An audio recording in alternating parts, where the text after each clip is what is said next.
Well, good evening. Welcome to Grosvenor Vale, home of Wealdstone Football Club, for the first National League Cup tie of the season. Call it Cup tie, but in fact there are 4 groups of 8 teams, and Wealdstone are one of the 16 National League teams taking part. And they're in the Midlands division. This is Group B, with Wolverhampton Wanderers, tonight's opposition, Leicester City, Nottingham Forest and West Bromwich Albion, the under-21 side. So we're going to see some real rich talent on display here this evening, and great to see Wolves in their famous old gold. I'm Tim Parks, and I'm joined this evening by John Morton on co-coms. Good evening, John. This takes you back, we were talking about this before the game, John, but you were our goalkeeper for half the game the last time these clubs met, which was 50 years ago. April 1975, a testimonial game for Eric Burgess, the Wealdstone defender. And I was also looking, John, to see what connection there was between Wealdstone and Wolves, why Wolves brought their full First Division team to our old Lermy ground that evening. In fact, Bill McGarry was the manager, bit of a Wolves legend, and he was Eric Burgess's first manager at Watford. But you probably knew that.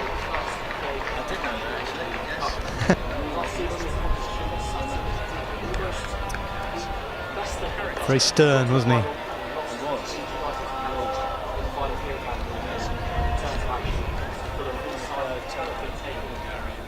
Well, we'll dip into those while the game goes on, because I'm sure there'll be a few Wolves fans of older vintage watching on this evening, and also welcome to anybody tuning in this evening for this National League Cup game, Wealdstone's first. The Stones, of course, started their season on Saturday with a comprehensive 2-0 win over Truro City, which was the Cornish side's first ever match at this level. And they went home with their tails between their legs, having lost 2-0.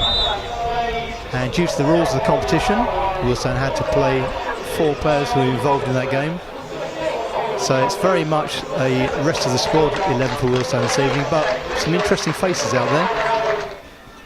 If we run through the teams, in goal for the Stones is Lucas Coverlan, former Torquay keeper, famous goal scorer in the playoff final a few years ago. Jack Cook, the captain, Anthony Giorgio, Dylan Kadji, Sak Hassan, Philip Chinadu, Musa Diarra, Dom Hutchinson, Daniel Nkrumah, Nathan Shikuna and Nathan Young-Coombs. And on the bench, Endurance Johnson, the goalkeeper, Dion Woodman, Micah Obiero, Alfie Massey, new signing on loan from Millwall earlier today, or yesterday in fact, Marcus Day, Junior Tiencia, and we have a trialist on the bench wearing number 30. And in the Wolves lineup, Joshua Gracie in goal, Miles Damon, Ethan Sunderland, Wesley Okadua, Caden Voice, the captain, Sahid Olagunju, Matthias Mane, Harvey Griffiths, Fletcher Holman, Lucas Rawlings and Ty Barnett. On the bench for the Wanderers, Arthur Nasta, Minjai, Fabian Reynolds, Hayden Carson, Mackenzie Bradbury and Daniel Mang. I presume it's Mang or Mangue, perhaps, M-A-N-G-U-E, on the bench for Wolves, and we're waiting for the referee Aji Ajibola to start the game. John, have you come across this referee before, Aji Ajibola? I think he's quite a regular linesman down here, isn't he? I must say I haven't. I hope I'm not as grumpy tonight as I was on Saturday with the official, but I wasn't that impressed.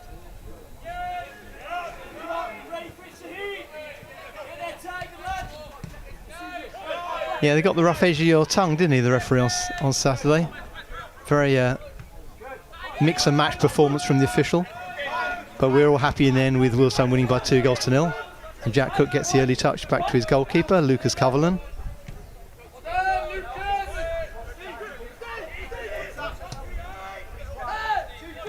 Good touch off from Nathan Young-Coombs, a former Brentford B striker. He had an outrageous season about 2 years ago and he got 28 goals for Brentford's second 11. He certainly looked lively when he came on Saturday for Wealdstone against Truro. Played a part in the clinching goal for Dom Hutchinson. Again, this game not caught the imagination of the Ruislip public. Maybe a few more than we've had for National League Cup games last year, but there's rarely more than a couple of hundred in the ground. I thought it was a good competition last year. We saw some good football here. Yeah.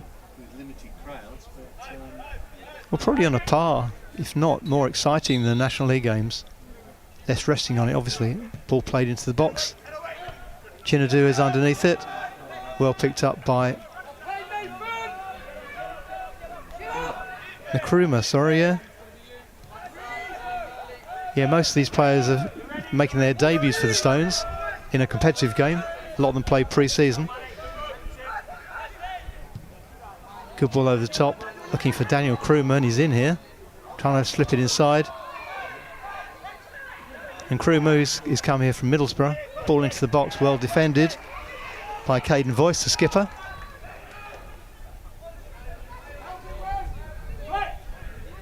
Sakasan working a bit of magic on the left. Shikuna. Musa Diarra, who's all of 6'7". Chinadu's a similar size as well, and Jack Cook himself is about 6'6", so it's extremely tall back three for the Stones. And they used that to good effect on Saturday. First goal coming from a set piece, and that's certainly the way they're going to threaten the season, Wealdstone, I think.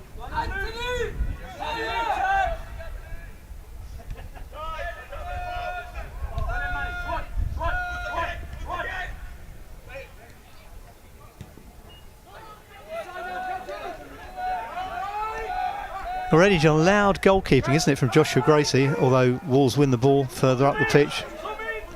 This is Matthias Mane. Great ball inside. And it's surely a goal for Wolves, and they've tucked it away. Mane involved. Just going to see who that was. I think it could be Fletcher Holman, the 9, who was on loan at Solihull last season. Scored quite a few goals for the under-21s of Wolves last season. Fletcher Holman laid for him on a plate by Ethan Sutherland, but the killer ball was played by Matthias Mane, who made his debut for Wolves in the Premier League, last game of last season. Played the last few minutes. And I believe he's the youngest debutant for Wolverhampton Wanderers in the Premier League era.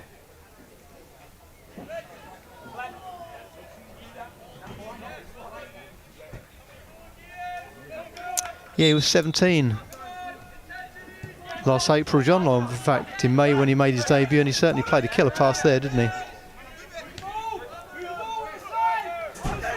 that goal came from George, who went caught in midfield. he was asking something of him, and he was a bit half and half, and he got caught, and the ball got switched quite successfully. He's great on the ball, Anthony Georgios, and he's very creative, but he has been caught out occasionally. Got players like Omar Musa who'll probably come in above him in that position. Giorgio is essentially a left wing back. But he has shown up pretty well, John, hasn't he? Certainly in the friendlies, in that central position. This is Nathan Young-Coombs. And Stones with the throw on the far side, trailing 1-0 to a goal scored after 3 minutes. Looking forward to seeing Nathan Young-Coombs tonight, because he's impressed in pre-season. He's a bit of a firecracker, isn't he, up there? Very strong, very clever, uses his body well. Good throw in from Chinadu. It's an enormous throw, flicked on towards Musa. Musa and Chinadu are going to cause problems by their height alone. Is Sakasan doing really well down the left, carrying it to the box. Before Nkrumah could get on the end of it, it was lumped upfield. This is Dom Hutchinson, back to his goalkeeper. Lucas Coverland, who spent most of last season at Worthing in the National League South. Brazilian goalkeeper. It's not bad diagonal, not quite going to make it. And Wolves pick up the loose ball, and again they're breaking quickly. It's Mane again.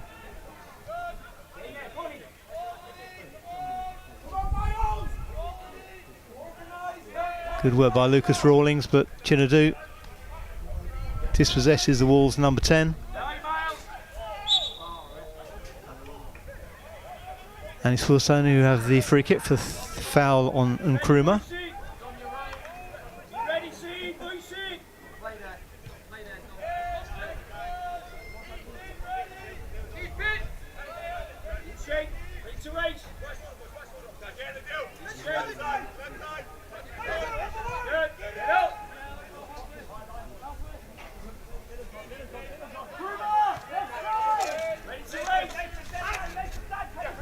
Yeah, the goal scorer, Fletcher Holman, scored 5 goals in 11 games for the Wanderers under 21s in the Premier League 2 last season. And that was a nice training ground move. Not quite the pass that Wanderers wanted there. And Wealdstone with a throw. Shikuna, not quite muscling his way through.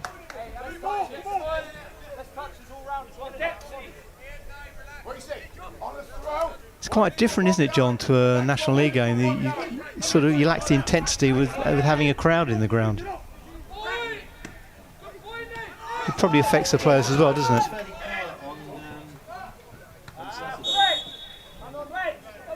Yeah, as it has been some games. Certainly the last game of last season, when there's so much riding on it, was fairly understated, wasn't it, the support? Yeah, it's very quiet today. Foul on Nathan Young-Coombs, or NYC as he brands himself on the back of his shirt. And why wouldn't you? Dylan Kaji, little ball inside to Shikuna. Very strong, but it's dispossessed. Great work by Sahid Olagunju. It has become very fashionable to have a double-barreled man.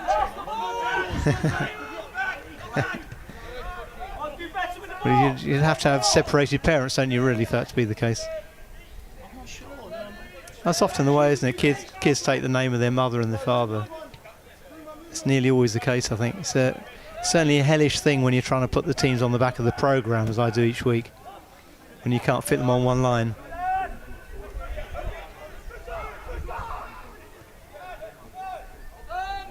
But Nathan Young-Coombs is the only one who's caused me problems so far this year. He's in the Stone squad, and a very welcome addition to it as well. Well, Jack Cook's pass, and Nathan Young-Coombs was away there, and that should be a sending off. That should be a sending off for the Wolves captain, Caden Voice, in a league game. Definitely he was through on goal, wasn't he, John? Maybe they take a softer line in National League Cup. Well, then they do, because he was clear and it was, what would he say? Didn't have the ball under control. It was a perfect ball through. Well, there's no doubt in my mind if that was a league game, he would be seeing red there with Caden Voice. On a weekend where someone was pushed in the back and the referee gave a penalty and then failed to send the player off. Well, when that's last man. The Wrexham game, and it was, well, it wasn't a tackle, so it wasn't. If it had been a foul, it was in the penalty area. It would have. Or maybe there's a covering defender. No, it didn't matter. If you make a challenge like that in the box, and he would have had a shot, even with the covering defender, because he's only about 10 yards out from goal. So Aji Ajibola takes a decision to match the Wolves colour shirt with his card. And we're saying Sakasan, who was at #United, 3 levels lower last season. Chance to drop it in the box. That's a good delivery. Cook can't quite get on the end and it flicks away. I think it's by Holman as well, they're back helping out. That's a change this season, isn't it? Or Rawlings. Because previously we've looked at other teams in the National League and thought, cool, we've got some big lads. Well, this season we've got a few big lads, haven't we? Yeah, and it could count for a lot. Here's Giorgio, and on the edge of the box is Kaji. Could have a go from here. Well closed down, well blocked. Now Sakasan couldn't quite drop the ball in the box. There's a challenge here for the Wolves keeper, and he palms it over the top for a corner. Surprised the referee didn't give a foul there, but Joshua Gracie dealt with it very competently, turned over the bar. Yeah, keeper did well there, didn't he? 'Cause that was Yeah, under pressure from 3 players.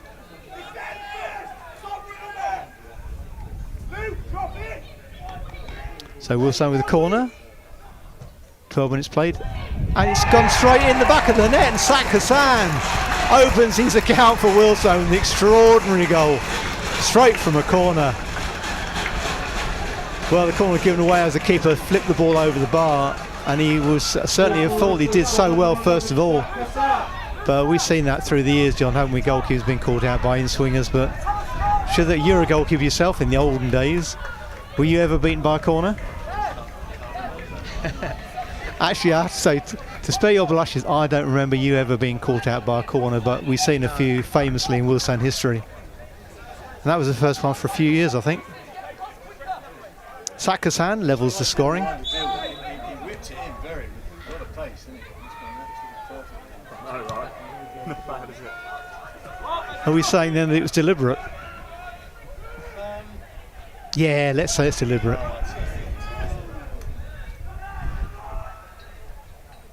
And Wealdstone give away a fairly needless corner on the far side. Let's see if Wolves can repeat that trick. I think Joshua Gracie, though, will be very disappointed with himself. Allowing the ball to carry over his head and in.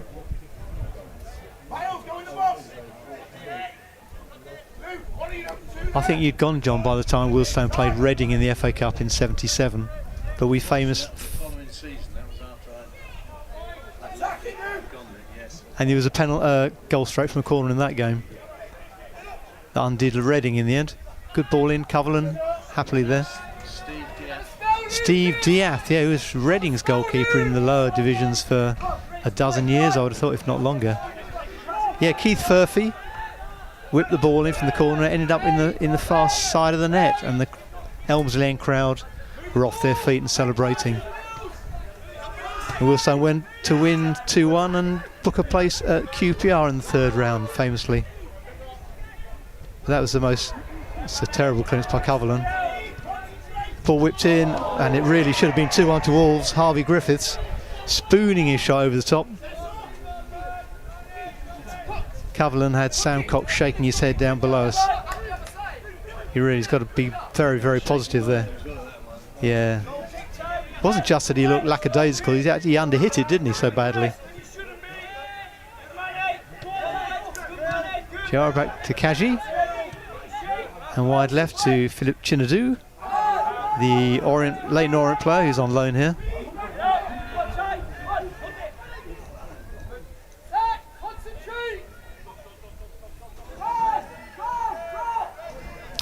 Yeah, first goal of his Wealdstone career for Sakasan. He played in 3 or 4 of the friendlies, I would have thought. Wasn't able to net. He'll be delighted with that. And here's Tom Hutchinson, his regular position on the right wing. Giorgio with a good ball. Cook. Now Giorgio. Tried to have a go himself, but not troubling the keeper. He always looked like to pull that wide, didn't he, John, of the near post? Have you been to Molyneux? Tim, have you ever been there? I haven't. I have to say, famous old ground though. Have you been there, John? Yes, I've been there a few times actually. Is that in your match delegate duties for the Premier League? I went there once when it had the old stand down one side, which was quite famous. I can't remember the score, but it was some time ago. And then I went with England schools. And the 15 game we played at Molyneux. And then I think about 3 times. The next delegate.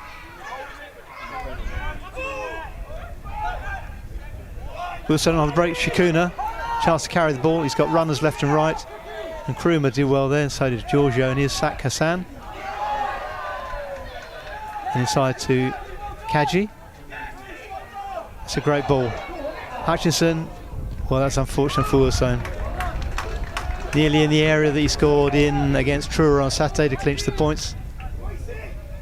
At one point, John, in the 70s or 80s, they actually moved the pitch, didn't they, at Molyneux, and they left the stand behind a little bit. So the stand was out of kilter with where the pitch was. That sounds like Carlisle United. Have you ever been there? No, but I've seen what you mean. I think at Molyneux they rejigged the ground shortly after.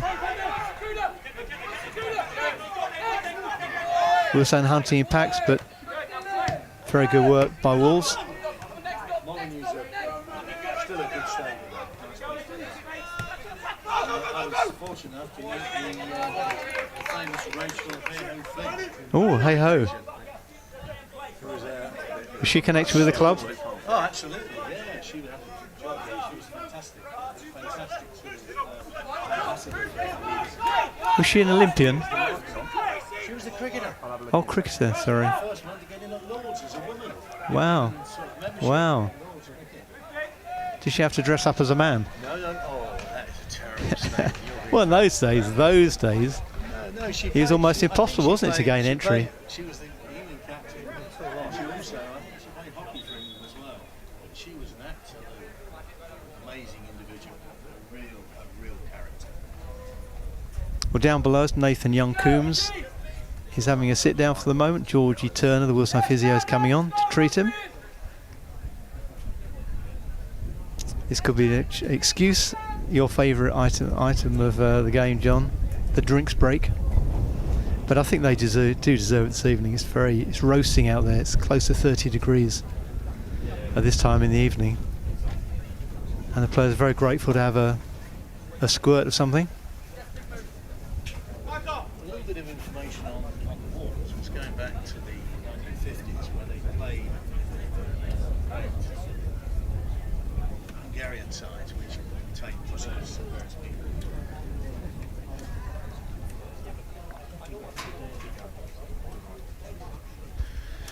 And when England schoolboys played there back in the day, they actually got all the players who were still alive to go back to to Molyneux to be present, and the guest of honour who came with Hungary was a certain guy called Ferenc Puskas, who some people might know. World famous footballer. Well, Billy Wright's days, wasn't it? This was no, Billy Wright had passed on by then, so there was still a few people. I think Slater was still. Oh yes, Billy Wright would have played against him. But anyway, we were in the hotel. We were going down to the ground, and everyone got on the coach, and there wasn't room for Puskas. So I had to give him a lift to the ground. You should have said, shouldn't you? Sorry, no. You go And so I sat him in the front of my car. I couldn't get the seatbelt around him because he was in those fair proportions when he played. He was even bigger, and I drove him to Molyneux. How long ago was this, John? Oh, it's got to be sort of close to 30 odd years ago, 25 years ago probably, 25 to 13. I had that pushcas in the back of my cab. You could have used that as Well, storage. I was going to go back because at the time I was still teaching, and therefore I thought I'll go in and get CDT department to put a little plaque Ferenc Puskas sat here on the front and see if I get extra few quid for the car when I eventually sold it. But I remember someone was asking who'd been the manager of that famous Wall side, and I piped up with Stan Cullis, although I thought at that stage he probably wasn't with us anymore. And they said, well, we'll have a look over there. And in this he was sitting in the corner, was Stan Cullis, still alive. Rumours of my death, etc., etc. Meanwhile, down live at Grosvenor Vale, Wealdstone have taken off. Nathan Young-Coombs, the striker, and Mike Robiero is on the substitute. He played about 20 minutes at the Vale. Wealdstone 1, Wolverhampton Wanderers under 21s 1.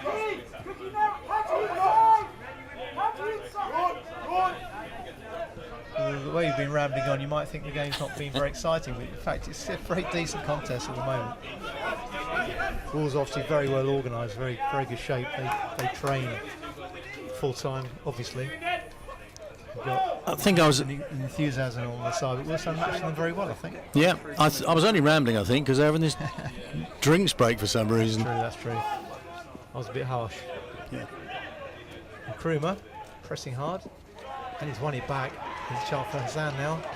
There's 3 in the box for Wealdstone. Hassan carries it on, whips it across through the goalkeeper's hands, and it's in the back of the net for Wealdstone. Nathan Shikuna puts the Stones 2-1 ahead. Joshua Gracie again not covering himself in glory there as Hassan pumped the ball in from the left, squirted through his hands.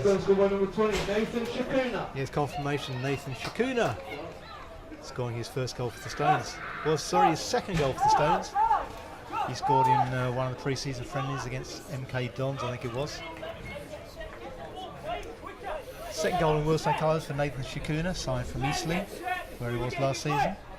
Very powerful midfielder, and he did well there to plant his header into what was an empty net, John. I'm afraid that was a clear goalkeeping error through the keeper's hands, but he did pick his spot, put it right in the corner. I'm a bit more concerned now having seen Nathan Young-Coombs go off, because clearly he's had an issue in recent seasons with his fitness. I think he's had ankle injuries and a poor kick out again from Coverland. Struggling with his kicking, it's surprising, a player with a high reputation he's got.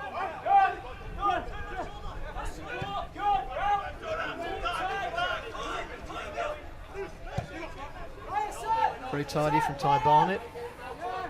And Wolves go for the diagonal. It's going to be easy for Chinadu.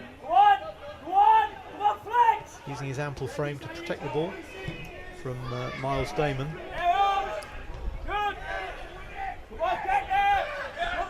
Shikuna in control. Good chance to play around the corner. And there goes Daniel Nkrumah using his pace. Couldn't quite capitalise.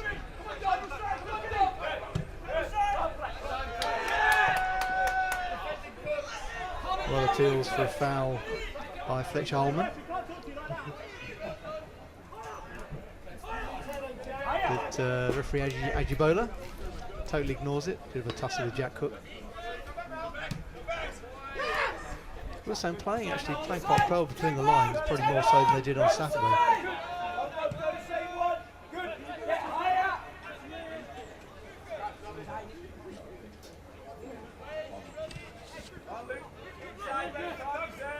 Dylan Kaji, who was at Western-super-Mare last year, but quickly identified as a target by the Wealdstone management team. Good work by Obiera, but he's given a foul away there on the towering Wolves defender. And I think that's Wesley Okadua.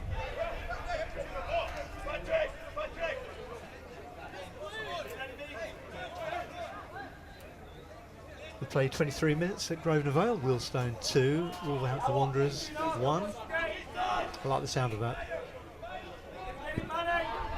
That previous meeting, as we mentioned earlier, friendly for Testimonial for Eric Burgess, the long-serving Wealdstone defender, and there's a crowd of 4,000 in the ground.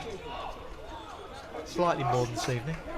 Not sure how long serving he actually was Eric, from what I can gather. Well, he was there probably only maybe just over a year, because he got injured, didn't he, in his second season at Wealdstone. Yeah. Eric Burgess, but he had a good career at Watford and Colchester and Torquay.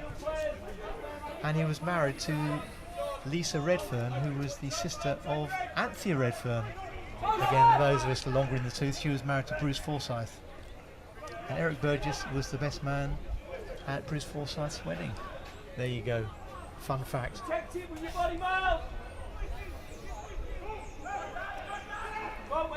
think Bruce Forsyth took quite a lot of stick at the time because he's 20 years older than Anthea. He was just frowned upon by the BBC hierarchy. But good on-screen chemistry, and now Wolves trying to get a bit on pitch chemistry, and foul there on Ty Barnett by Dylan Kadji. Quick ball into the box. Coverland in trouble. Will he get there? He didn't need to in the end. Good covering by Moussa Diarra. It looked like Mane was in there for his second main involvement in the game. Again, Coverland looked less than certain as he advanced.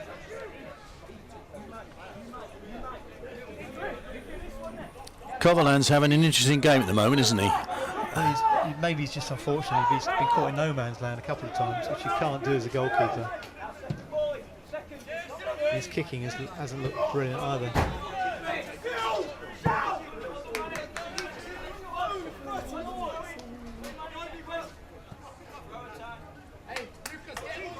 So it's all good so far for Wealdstone, having come back from the early goal to lead 2-1. Goal straight from the corner. And Shikuna with a header. He's offside there. Jack Cook underneath. Did the flag go up, John? I suppose No, it didn't. Should have done.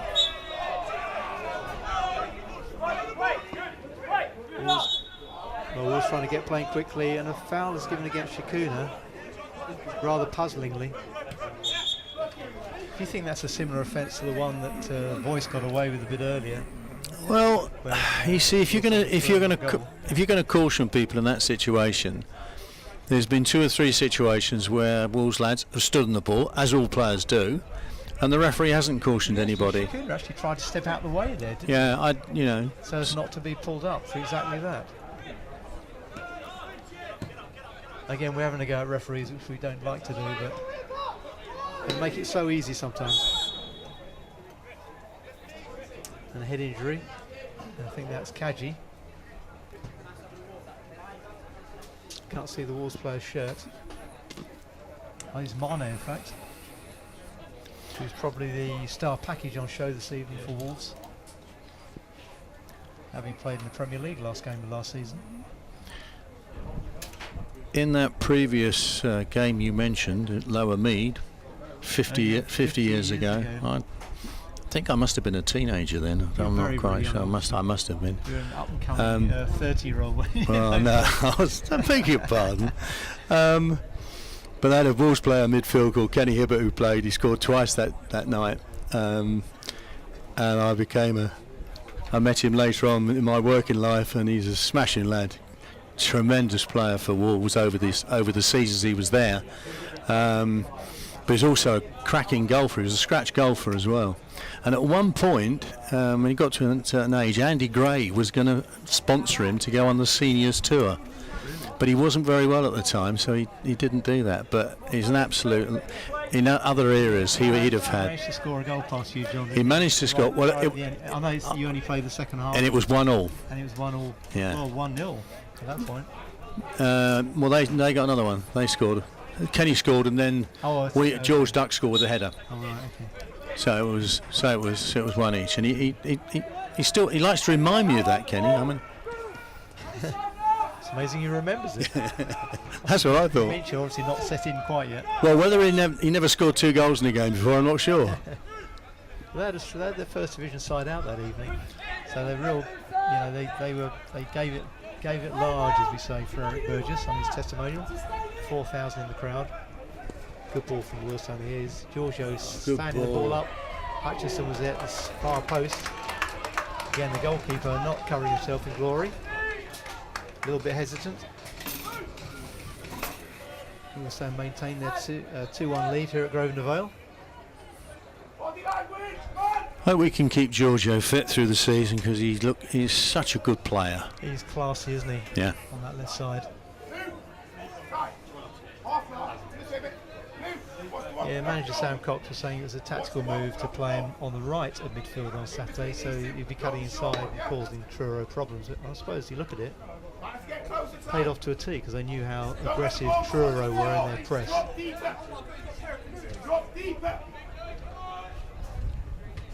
And Wealdstone ended up with the 3 points, which is the main thing, obviously. Now they lead 2-1. Corner from Giorgio, great delivery.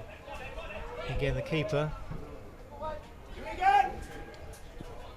wandering about in his goal line, but the Wolves got the head to it. Now Wealdstone have got a huge height advantage in that box with Diarra, who I think is 6'7", and Chinadu is probably similar. Jack Cook is 6'6". It's all about the delivery though. And it's decent, but again Wolves get the head in it, crucial head.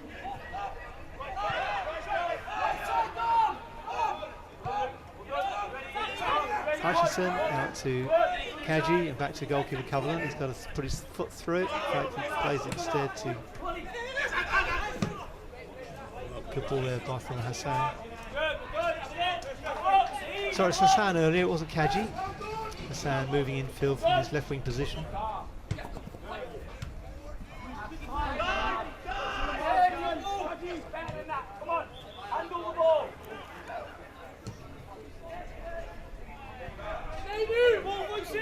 Attempted long ball from Chinadu to Nkrumah. Manager wasn't very happy with that.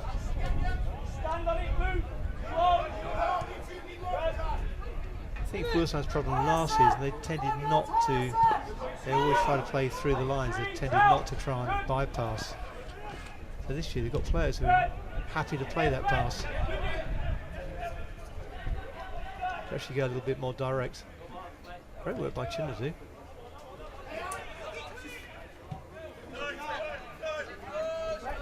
Chance for the captain, Jack Cook.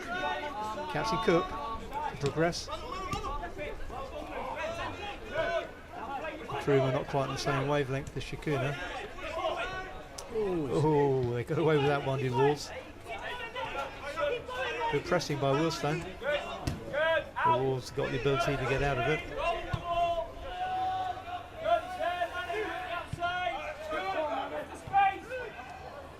Manny was hoping for the ball into space, but he delivers to the right, and in space is Miles Damon all on his own. Wealdstone trying to cover, he went for the very narrow angle of the near post, and he was a good yard off target. It's a good break though. Mane knows when to release the ball, doesn't he, John? Yeah, they're well, you'd expect them to be pretty useful at times, and of course, yeah. Full time, aren't they? yeah, but disappointing finish. Always strike across the keeper in those situations because he even makes a save, but to go high near post is not really what we want to do. You've got about a yard to aim in, haven't you? Mane collided with Moussa Diarra. He's giving away about 12 years, I think. Or even more than that. I'm not sure. 16 years. Pressure on the ball! I'm not sure you want to sort of get physical with Diarra, do you? He's been, Wealdstone have played him over many seasons, but mainly at Woking, also Hampton. He's often scored against us. Oh, he's so difficult to play against. Not a great ball there though. By the player who also played for Hemel Hempstead. Had some rip-roaring battles with the Stones in the 2014-2015, around that time, and he was always very prominent. Chinadu covering up, mopping up.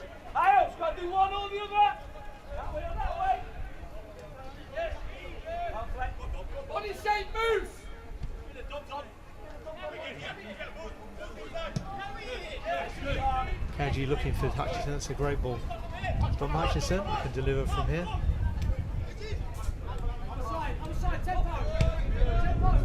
A bit undercooked that pass from Kaji, but Wealdstone keep the ball moving.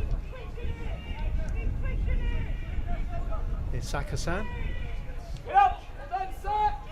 Man who levelled the scores for Wealdstone in this game. Stone's leading 2-1. Played 34 minutes. Giorgio losing out, but he wins it back well. And Nkrumah now has got a chance to get the ball moving out to Hassan. Sakasan delivery into the box, but well defended by Voice, I think it was. Back again though. Giorgio volleying back in. Again, it's cleared.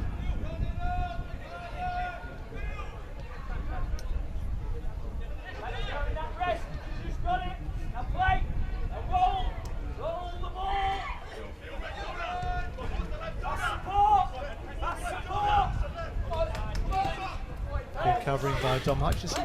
Interesting, we've said last season how much enjoyable the competition was and how useful it was for us in many ways, but of course you've got to look at it from the Premier League sides as well. They're under 21s playing at this level against the main drivers, aren't they, John, really? Yeah. They're the ones who instigated this competition to give, well, partly to give money back to non-league football. I think after they cancelled the FA Cup replays, it was a bit of a sop.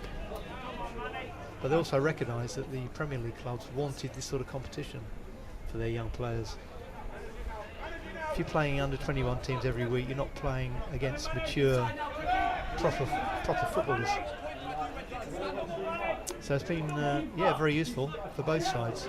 Certainly the money, as we were discussing earlier, is very helpful. There's £1 million in the pot provided by Premier League, and all of that goes to the National League clubs. So they get several thousand for every win. 15,000, I think it is, just for entering. Plus there's another sum to be doled out towards the end of the season. Here's Anthony Giorgio. The lax pass. Mane wins the throw. Yeah, financially, it only makes sense to be in this competition because you don't have to travel either. No. They've got that excuse. Every game is played at the home of the National League club.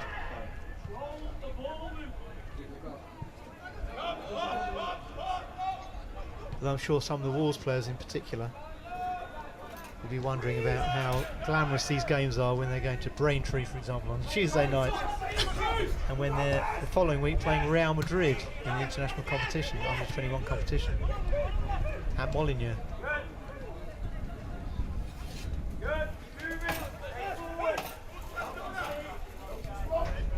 Yeah, from Wealdstone, Braintree, Bournemouth, Forest Green in these National League Cup.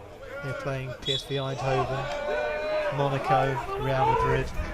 Yeah, I'm just wondering, are there any Premier League sides apart from the ones who got relegated aren't in a European competition this year? It just seems everybody's in one. Seems to be all encompassing, isn't it?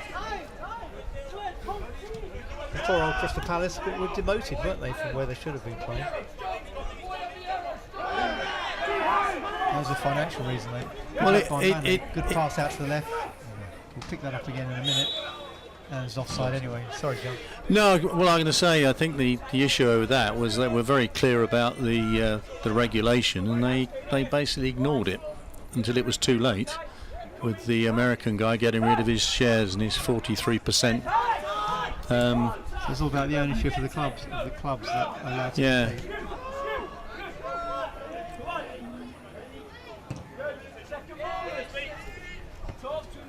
Obiero trying to hunt the ball down. But if I was a supporter at Palace, I'd be quite happy to be any European competition, and one possibly you might even win, because they've been won by. Oh, there's a chance for Nkrumah. Helkim's off his line, whipped into the box. Keeper got an important hand, but Anthony Giorgio. Oh, he drilled it wide. He'll be disappointed. Should have scored. Yeah. Basically, he just had to hit the target there, and Wolves were backpedaling. Good ball over the top from Nkrumah. I thought he might try to lob the goalkeeper himself there, but instead he crossed it. And Wolves keeper Josh Bracey managed to deal with that one, pushing it away into the 6-yard box. And then Giorgio fired wide. So I think Wealdstone probably just about ahead on chances. Oh, I think they're well worth the lead. It's a great ball from Kaji. Sak Hassan fighting for the ball on the left. Well defended by Miles Damon.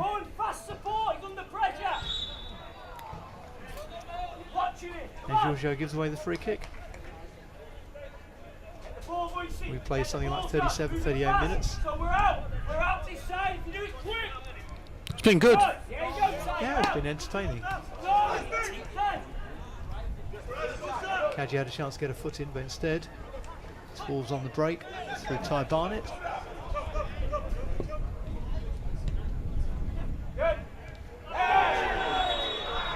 That's probably going to attract a yellow card for Giorgio's challenge. Or maybe it isn't. I suppose he's underlining his inconsistency.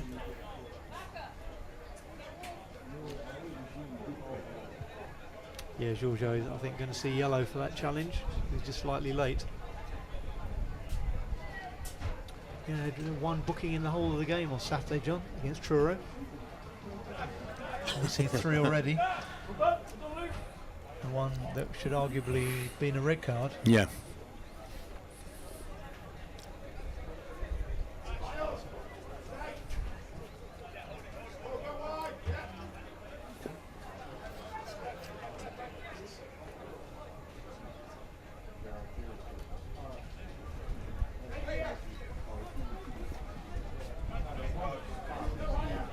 This is Ty Barnett with the Wolves free kick. Wilson with a pretty high line.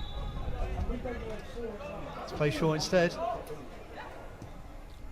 Cut into the box, but no angle there for Damon, I think he was. Oh, he's given us. But Coverland again has given the ball cheaply.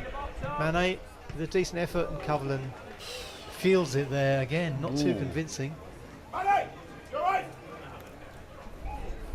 I was looking at my notes then, John, so it was just a fluffed kick, was it, by the keeper? Yes. Yes, he's tried to hit an early ball to hit the front man, and he's hit it, and it's gone straight to the Wolves lad, who's about 40 yards out. I had a horrible feeling he might just return it straight away with interest, but he didn't. He tried. So not a great debut for the Stones this evening by Lucas Coverland so far.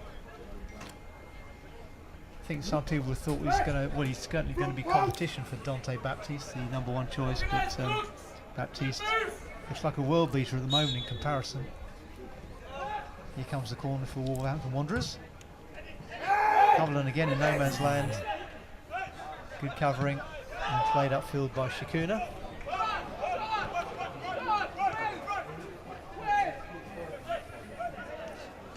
Or by Sak Hassan, in fact.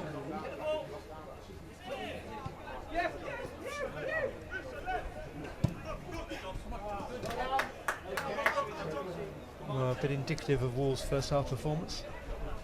Bit of a misunderstanding.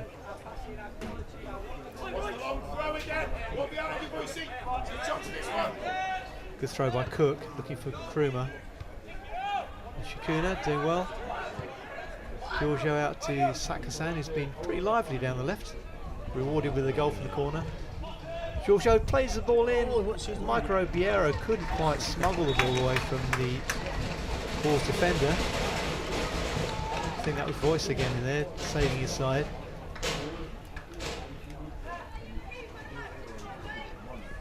And Mateus Mane arguing the toss with the referee. Not quite sure why. Wilson have another corner. Can he repeat his trick here? Sak Hassan getting way under it this time, but Diarra is there. It'd be pretty hard, John, to bypass Moussa Diarra in the corner. Actually pretty much land on the corner flag, I think, on the other side of the pitch.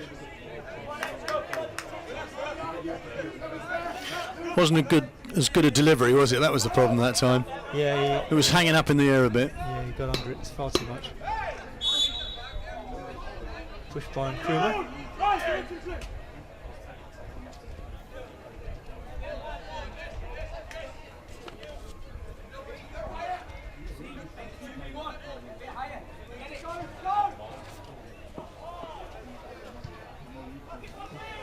I think Wolves last year did pretty well in their group. They just missed out by 1 point on getting through to the knockout phase.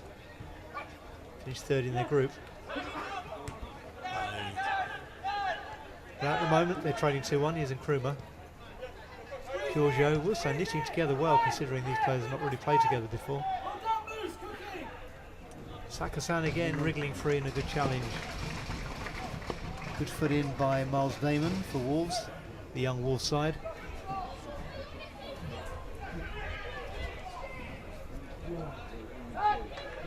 And again Sakasan, arm up, that means dipping under the crossbar, we hope.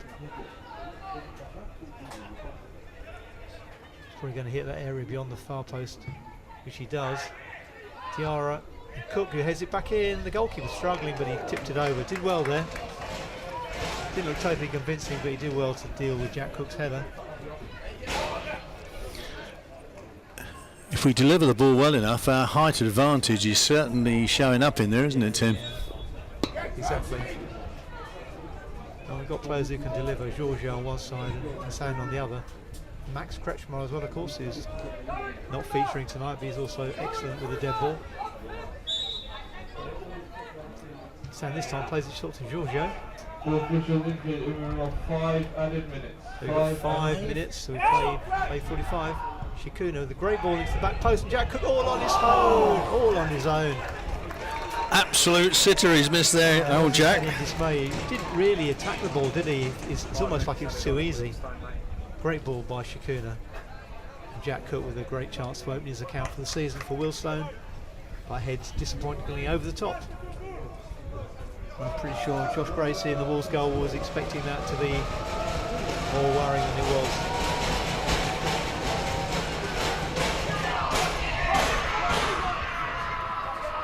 Diarra climbing and winning, funnily enough. Good ball up the line. Cook hoping to deal with it, and the ball runs out for a goal kick. Cook using his presence really well there. I know how much Jack Cook loves scoring goals, so he's going to be hugely disappointed not to put the Stones 3-1 up on the stroke of half time. We've got 3 more minutes of injury time to play. In fact, drinks break time, I think. Daniel Nkrumah on the chase. Ball defending well, but well picked up by Shikuna. Great play by the number 20, and is Chinadu making tracks into the box, pulled up by Mane. The only way you can stop the 6'6" defender, 6'6", and how much do you think he weighs, John? 15 stone, 16 maybe? I'm just worried about him getting a nosebleed, getting that far up the field. That was the trouble. Very hard to stop though. Oh, absolutely. And I don't think Mane was booked there, was he? Yes, I believe he was. Yes. No way he shouldn't have been.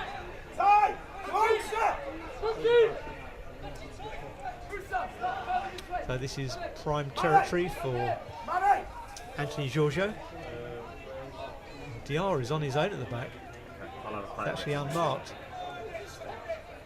They're one short. It's 4 against 3 in Wealdstone terms.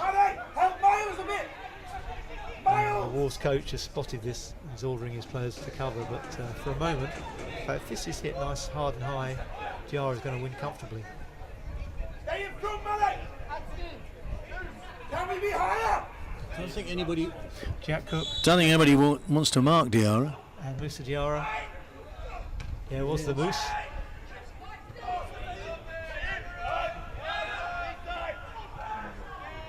Chinadu muscling his way through, and it's going to be a corner. Ball ends up over the top of the C&G scaffolding stand. Come on, keep doing it, man! Come on! Yeah, these Stones tactics are often quite basic, but it works, doesn't it? And it pretty much works at any level if you've got players with that sort of height advantage. Absolutely. Just about delivering the right areas. Then just getting players on the end of it. And again, Sakasan to the danger zone, and Ken Cook all on his own, heading down but wide. So another free header for Jack. I know. Having palpitations of Wolves at the back there. No way they're going to be able to mark these big men. But they've just got to get it on target. And Jack Cook has done that many times in the past. We all remember his 2-goal show here against Barnet when Wilson won 3-2 2 years ago.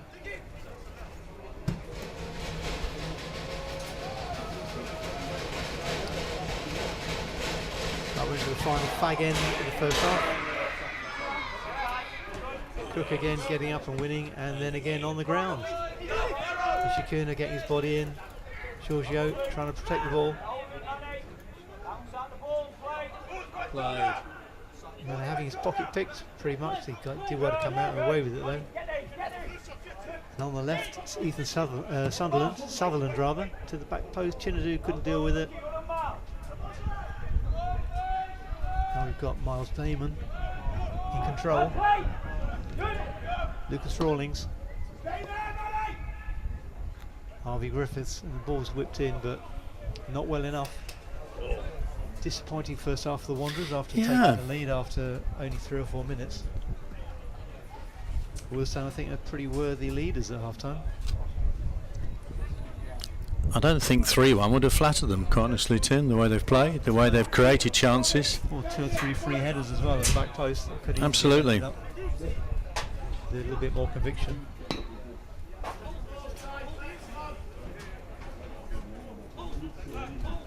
In your day, John, was there as much shirts holding as there seems to be these days?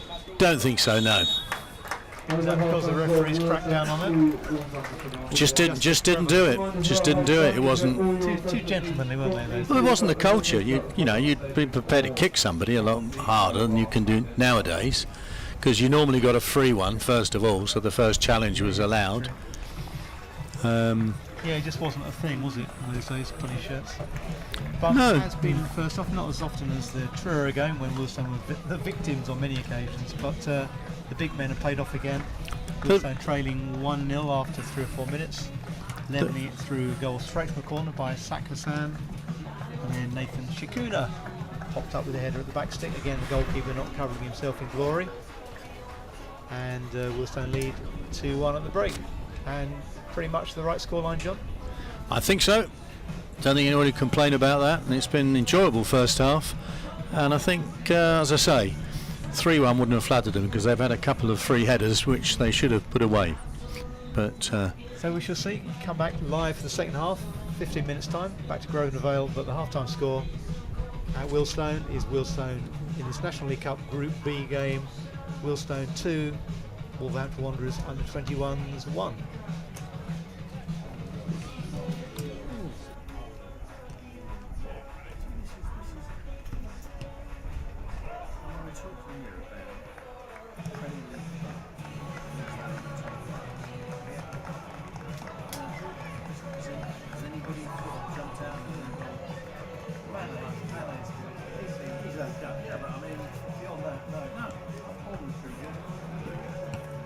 Defensively, they're not that quick. Interesting, the more we got free kicks, the less they want to mark Diarra and Cook, so they get free. I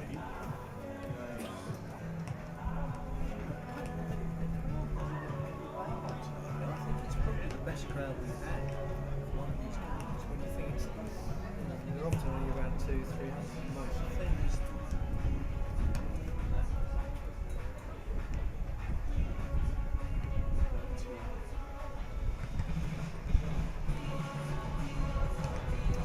these games being this early in the season last year. Maybe I'm just. I don't think they were actually. No, I think you're right. Yeah. Yeah.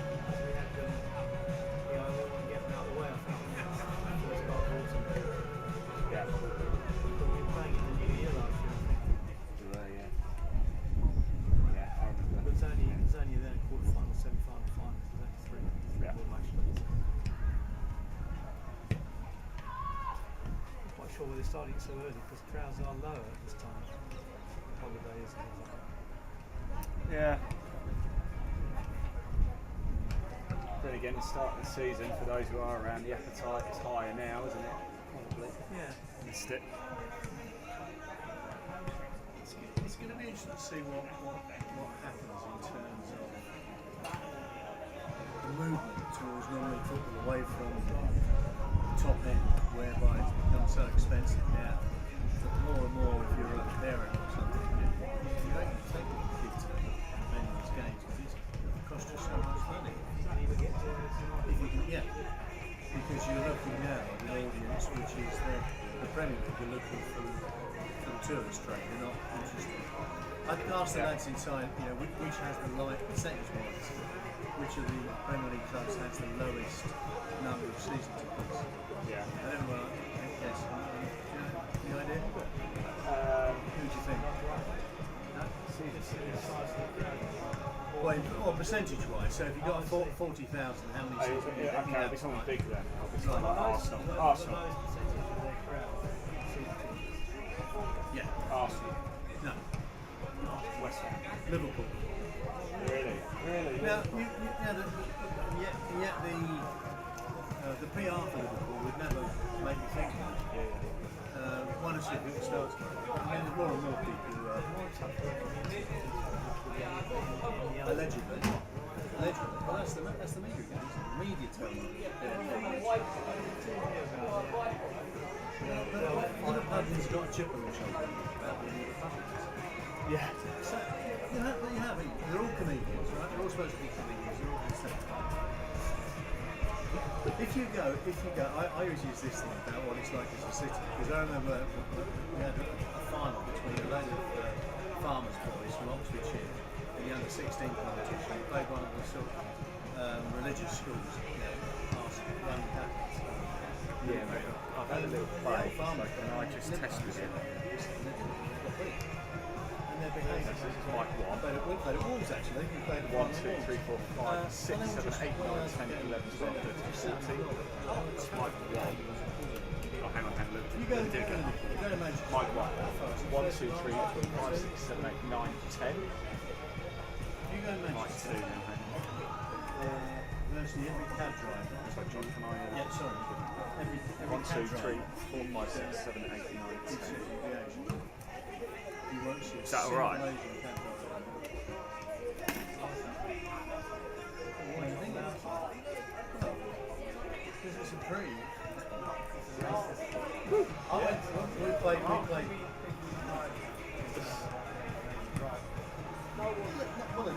I think it was the mic. I just tried to swap the mics. I've got a different handheld now. The Glen Sandwich mic. We had Frank Sinclair in the UK played for us. We played in the school stroke. Good job. I had a different mic. And we played at Penny Lane. And it's got the video on there. It's got all the pictures of all the teams. Going back. I'm looking at it, standing looking at this, and we've got ourselves. We've got the United Nations. Like Cypriots, we've got Caribbean, we've got everyone. The cultivation, even that stone's come back. Look at these pictures. The only black kid I can see.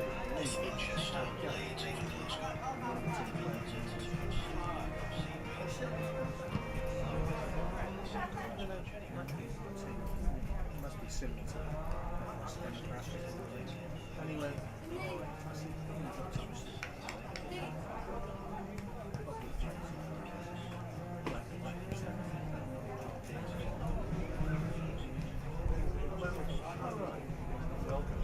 Absolutely. I mean, I think it's probably no one will actually want to say no, it's free. But I would do it to when you can.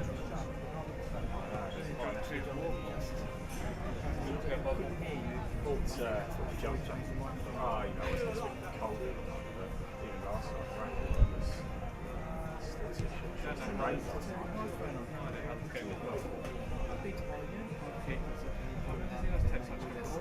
Oh, yeah. That was great, wasn't it, that one? One of my mates listening said couldn't hear John start with, and now I'm less loud apparently. Just, Have you tweaked it again? Played with it, yeah. Just done a sound test again. Where's all these corners come from?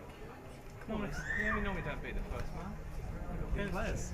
We've got some big lads in I there, know, that's but why. against Truro, score from told you weren't beating the first man. That was a great goal, wasn't it? Now we're just getting it in. Well, it gets confidence, doesn't it, really? It's not a bad way to get your first ever goal for a club. It's very confident. I've had one of those for years, actually, we'll say. Famously, as I say with John on air, when we beat Reading in the FA Cup 7-7, we scored our first goal for it. It was fantastic. I've not seen, as a young lad, I've not seen a score from a corner ever before. And the biggest game that we could have played at that ground. It's a great picture. Played with the Wolves. Just goalkeeper. This game should be way higher scoring. Been a good game About actually. 3 or 4 coming through. We could have, and I don't know how they missed that one. That number 8 when he was in front of their goal, he was charged. I think that Lucas has been a bit. It's nervous about playing the Yeah. Mighty Stones, obviously. Yeah. I think the word looking for his crap. Yeah. That'd be awful, really. I don't know why they hold the like. I know like Sam Cox was saying hold the ball a bit, but he seems to walk really slow with it. Like, The goalkeeper. yeah, like Dom's been like open. Like, Cookie, Cookie's literally been yelling Dom's open about 3 times. He doesn't even look up to him. Yeah. He's making Baptiste look like a world beater, isn't he? They've got another goalkeeper on the bench as well. Endeavour. Yeah, he's from Rayners Lane. Endeavour, is it? That's a great name, isn't it? Endurance. Or endurance. Yes. Yeah, he's from Rayners Lane. That's still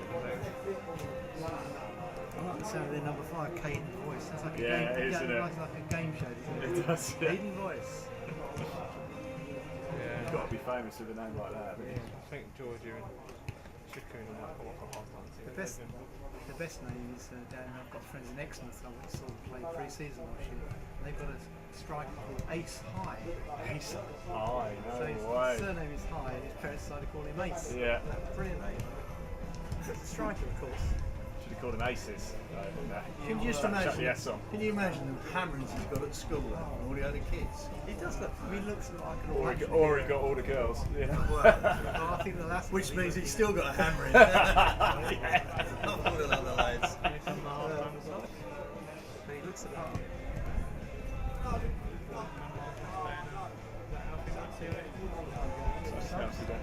That'll be Cookie and Georgia off there, imagine. Yeah.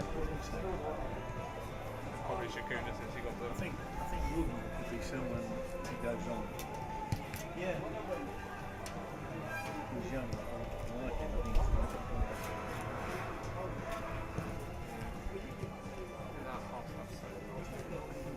Did actually. so. When's The heat is it just makes everything. spectacular. Marcus does. Rather than carrying it like this, because Bristol Manor France never played for. I think is it had injury problems this year, which means at the wrong time they've then been released. Yeah, I think he had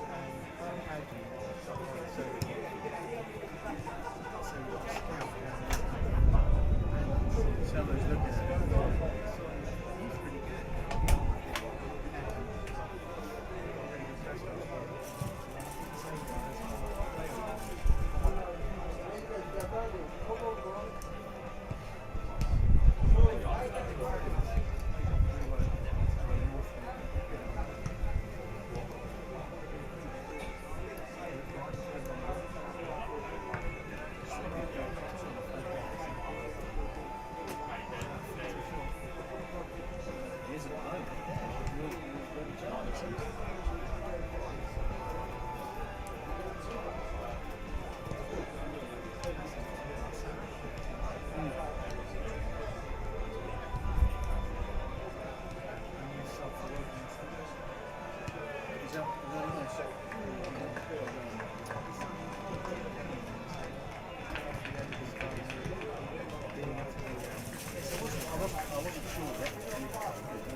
I've got an ND filter in my thing. It's worth me taking it out quick.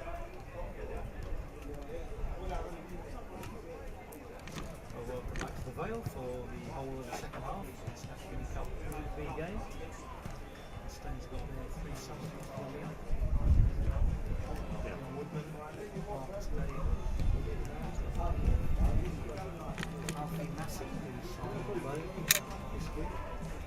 Who's on the bench, Julia Tiencia, and something that Gareth Johnson. So you're going to see a few changes. Keep the same 11. Or might be the case. That's all out, mate. Up 6 halves. As the first one, John Walker, who was the goalkeeper. Who we told they couldn't hear me. He's changed microphones. Well, I was about to say that you could, but they could still hear you, Tim. That's the only problem.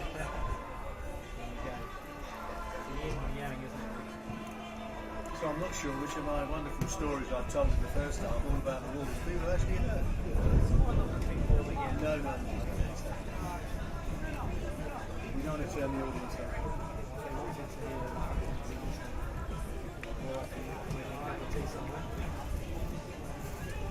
Half-time score here in Wales is Wealdstone 2, Wolverhampton 1.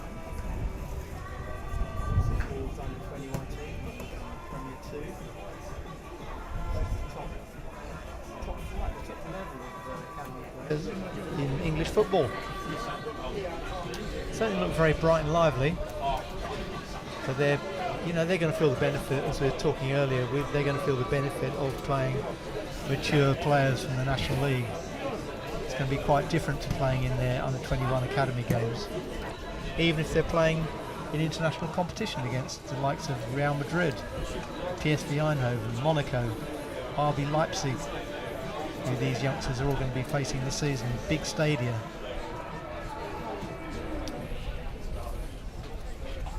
A bit of a come down, you might say, turning out at our humble Grosvenor Vale Stadium in Ruislip. They've got to go to Braintree as well, Forest Green and Boreham Wood. But that's where you pick out your characters, Tim. That's the ones who really fancy playing, who love true, playing yeah. football. Yeah, Doesn't matter the stage you're on. Yeah, we'll be looking at this.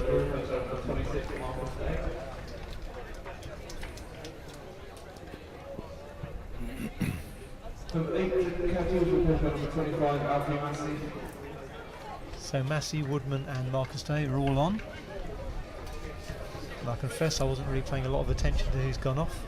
And number 2, Jack Cook, replaced number 5, Dion Woodman. Jack Cook has been replaced by Dion Woodman. Giorgio is off. Giorgio, yes, he's now clearly not out there. So Marcus Day will be wearing his shirt, or taking his place. And Alfie Massey is in there.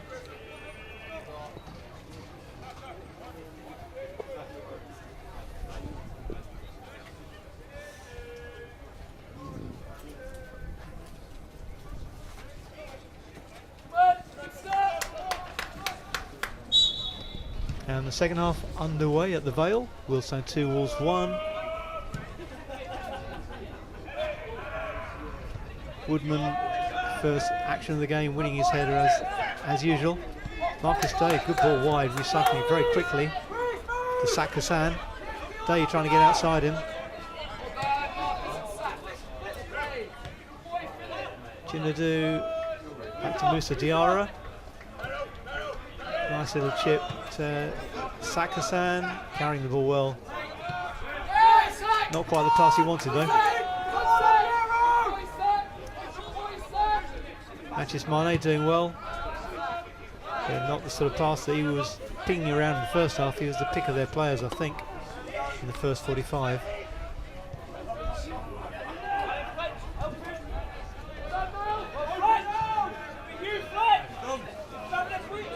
And Musa Diarra getting his long legs moving.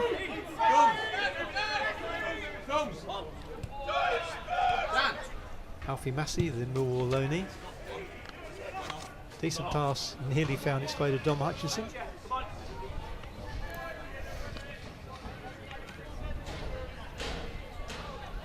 I think you're right, John. The crowd seems to have got it seems to be quite decent. Maybe 300, 400 perhaps. Maybe they've opened the gates at half time. If you've come in. Looks to me as though Kaji was the third person substituted at half time. Right, good spot, John. Dylan Kaji. He's pretty much a certain starter as Wealdstone play Halifax down here on Saturday in their second National League game. So he's protecting the Stars, if you can describe them as such. Chinadu has his pocket picked, and Mane has seen Covenant off his line. Not quite enough legs to meet the Brazilian goalkeeper. No, not a great moment for Philip Chinadu. He's been very confident in the first half, but Mane was a bit too clever for him there. the youngster who's played in the Premier League at the end of last season for Wolves. Quite a decent effort, it was on target, but not quite the strength to beat the retreating goalkeeper.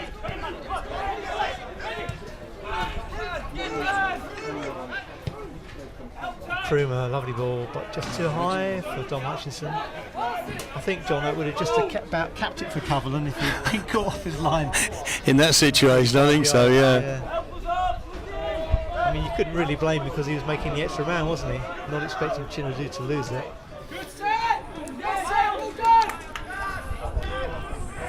I'm not sure I'm convinced by the high line that keepers want to try and play sometimes, because there's been a number of goals scored now from 40 and 50 yards with people looking up and just pinging it when teams have lost possession. Or is it in transition? Is that the word? That's the phrase? Right. Did you just invent that? Hats off to you if you did. Meanwhile, Chinadu. Oh, he's got caught there. But then using his strength, great shoulder charge, and also win the goal kick.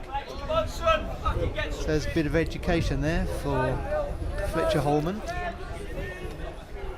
I think it would have been nice if he'd have, having made that shoulder charge, that he'd then gone and got the Wolves player out the crowd, because it actually bounced off him. The Stuart Pearce challenge.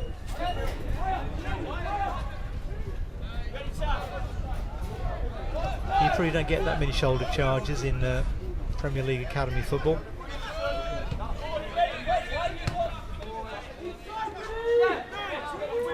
Chinadu rated a very good prospect by Orient. So Wealdstone very happy to have him here. Good feet by Mane rather, but Hassan conceding the foul.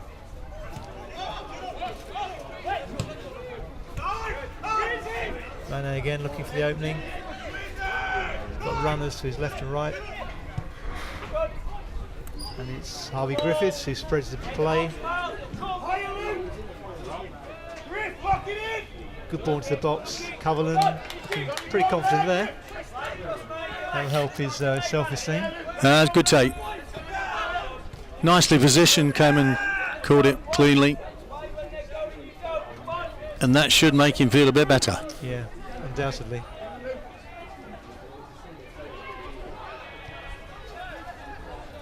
See John Taffel photographer making his way behind the goal we're defending. He should be at the other end, of course. He's going to make the long walk around.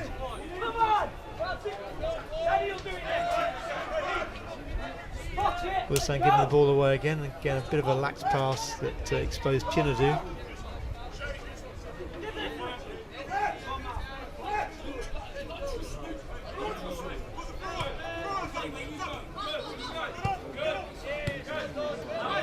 Good pan by Wolves. While they're being held up, literally. And the referee, yeah, he brings the play back. I think that's a good decision. Ajibola, the referee for tonight's game.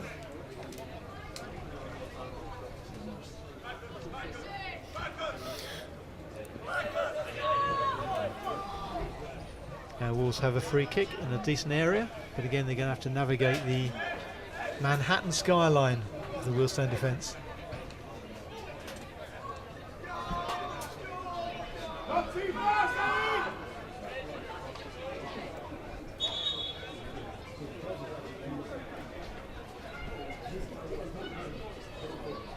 Referee having a chat with Nkrumah.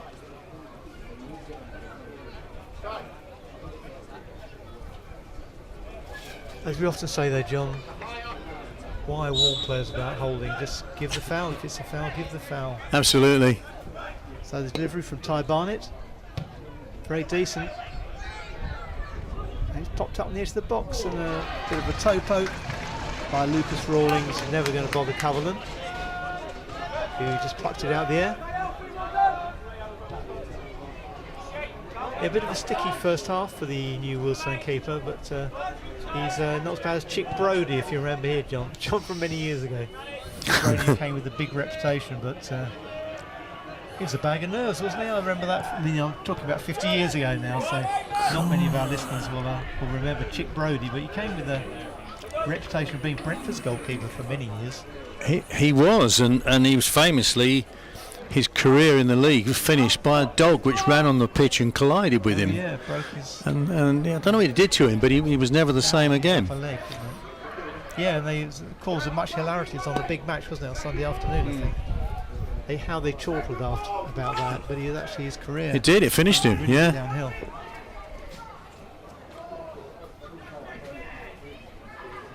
He became a bit of a figure of fun at Wealdstone, though, didn't he, at that time? He was so bad. That was in the Southern League days.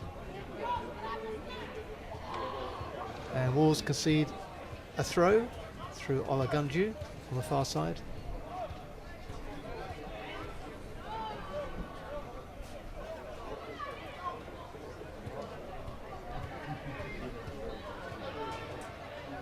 Good work by Woodman, taking Hutchinson's throw.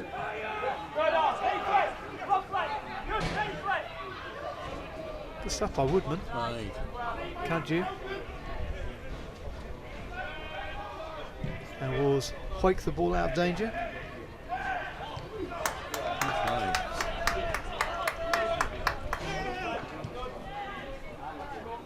Coverland looking a bit more assured with his feet.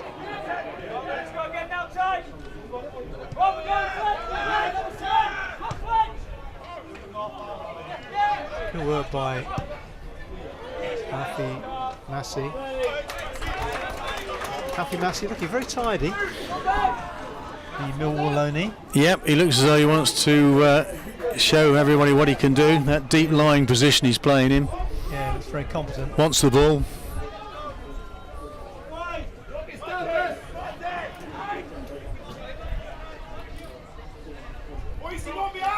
Chinadu with a long throw.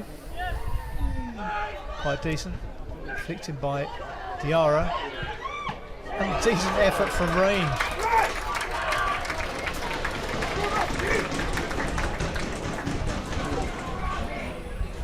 Well, Nathan Chikuna caught that ball very tightly with his left foot, and a good save in the end by Joshua Gracie. Did well.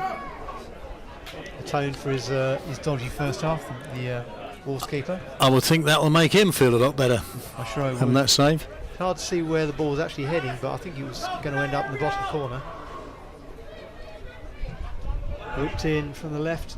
And there's Diarra again, making his presence felt. Wolves are on the break here. This could be interesting. Holman carrying the ball through. He's done well. Good work. Good work by Dom Hutchinson.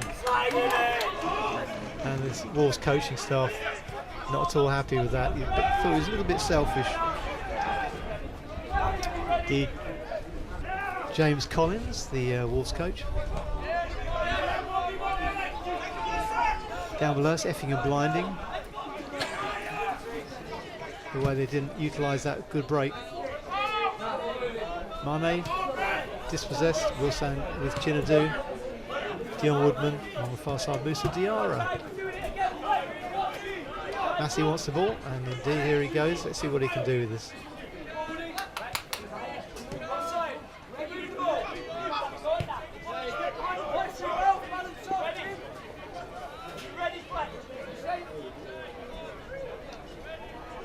Well, it's not really pressing with any intensity, but there's a decent pass over the top for Hutchinson. Good ball by Woodman there. Hutchinson chopping it back. Jarrell can go across there.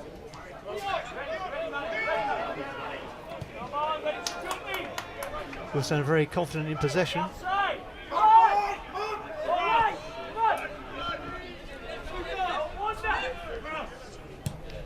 Diarra, well, very interesting attempt. I think that was a shot on goal by Musa Diarra. I think he sees the funny side of that as well. So There's a massive smile on his face after he hit that one. I mean, he wasn't shaped up to shoot, was he? He didn't strike it with any power. He just wafted it goalwards. If there'd been a wind blowing as a Saturday, the ball would have ended up back on his feet probably. No power at all, but an interesting attempt on goal. Sakasan nearly getting control of the ball. Instead it's played down the right flank, and a Wealdstone throw once again. The more you look back at that, John, the more extraordinary it seems if it was actually a shot. It was definitely a shot. Yeah. Well, Sakasan pressing, and the Wolves skipper Caden Boyce.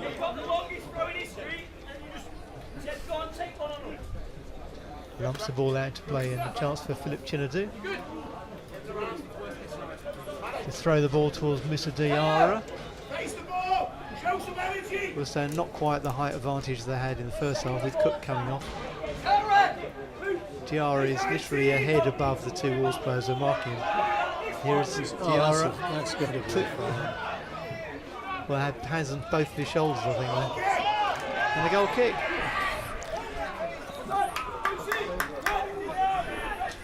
It's never given though, John, is it? Hands on. I just don't understand. And he was looking at the referee. It's a good ball over the top. Keeper Holman, who just gets dispossessed. Good ball wide. Mane again. Chance take on Mane, but yeah, Mane's done really well here, wriggling through. Foul him. Well done. Good challenge. Sakasan showing up his inexperience really by being caught the wrong side of Mane, but I think it's Diarra who came across the cover. Did really well.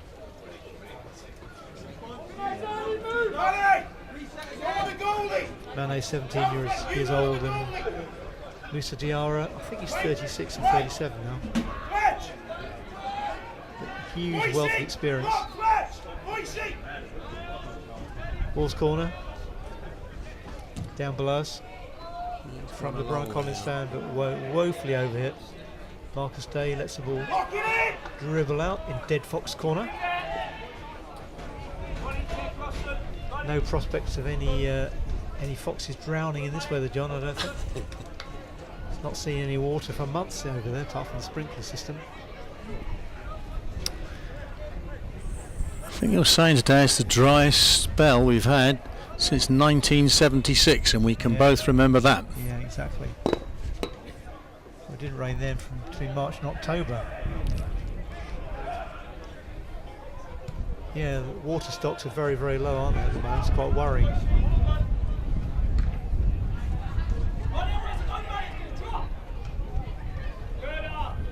Woodman doing well. Hutchison. Head bounced off him. Did well, Hutchison. Ferreting it back. And the ball goes off for a Wealdstone goal kick. Again, dying a bit of a death in the last 5 minutes. Neither team able to get it by the scruff of the neck. Played something like 15 minutes of the second half. Still Wealdstone 2, Wolverhampton Wanderers 1.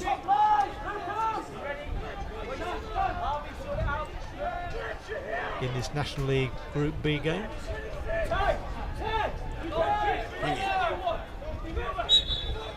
Covenant being urged to get the game in motion.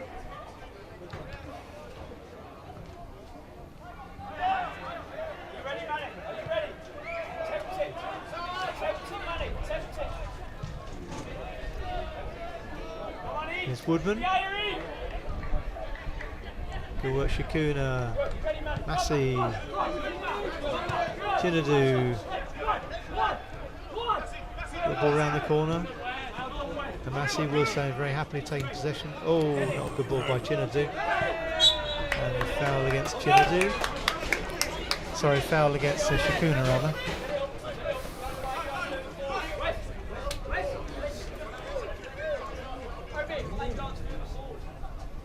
Wealdstone substitution into number 14, Michael Omiero, being replaced by Michael. And Wealdstone have got a trialist coming on. Micro Obiero, number 30, without a name on his back. Let's just go and see where he's going to go and play. Yeah. Well, central mid, actually, I haven't noticed Obiero for a while. So he can't be contributing too much, but he's sat back in midfield there. This is the 30. Doesn't look familiar. Good ball into the box. Headed back in. And there's the first touch for the 30, Mr. Trialist.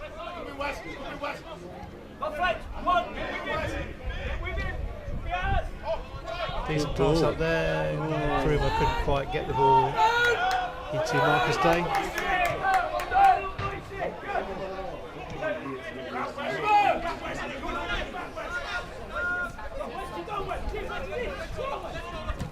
Good running by Okadua. The ball was hopelessly overplayed.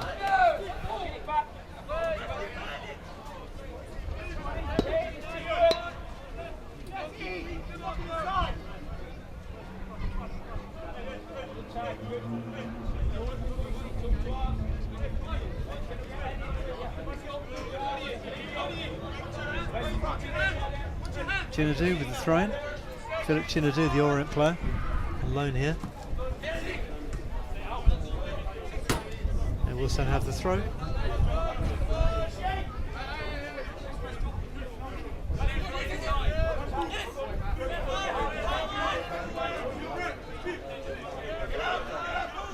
Chinadu throwing up the line. Good flick on Kruma. Wealdstone with the throw. How's your feeling so far with pre-season and the first game out of the way in this game tonight, Tim? I mean, what's your overall view? Very pleased. I mean, 2-3 weeks ago, our chances of even starting with a win didn't look very healthy. But they put together a very good squad, pretty much at the last minute. Signings have all been good. There's a good physicality about the squad, creativity, height. I think most Wealdstone fans are very pleasantly pleased. Diarra trying to get the cross in, but winning a throw for Wealdstone. And my view is that we've come out of it far better than I imagined we would. 2 days before the start of the season, we had a good squad, and it's evidenced tonight by used up the remnants rather of the squad, the remains of the squad, putting in a performance that's beating the Premier League under-21 side. The ball put in deep, the keeper, not a convincing punch. Mane with a chance to play it up, and the Wolves have the throw. Saka-san has been whipping these corners in, getting in the right areas. Certainly with the first one, he probably mishit that and you end up in the back of the net. And he's turning the trialist. A good break down the right. Fabian Reynolds. Sorry, it wasn't Reynolds. As in fact Okadua. Wesley Okadua with a good run down the right. Dom Hatchison's done well, hasn't he, since he came back from his exile at St Albans? Yeah, on loan. Scoring on Saturday, and again tonight he's put in a real good effort. He's an exciting player, isn't he? He's got pace. Yeah, He tends to use the ball really well now. He's got footballing IQ. Ball's playing it in. Decent ball, but Woodman again, head and shoulders. Great low drive. That's a cracking effort by Lucas Rawlings. Charged down. that's a foul. If that shot had got through the covering defenders, it would have been very interesting for Lucas Coverland. You'd have known that he was looking in his direction. Yeah, looked fairly central actually, so I'm not sure that that would have beaten him.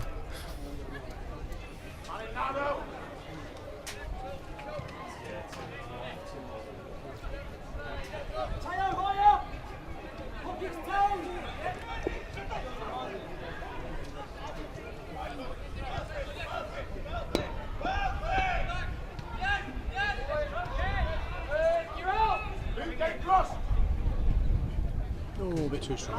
Yeah, Unlucky. decent idea from Massey.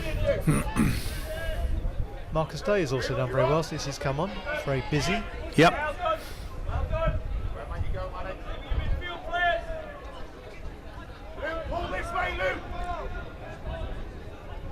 Good challenging by Hutchinson.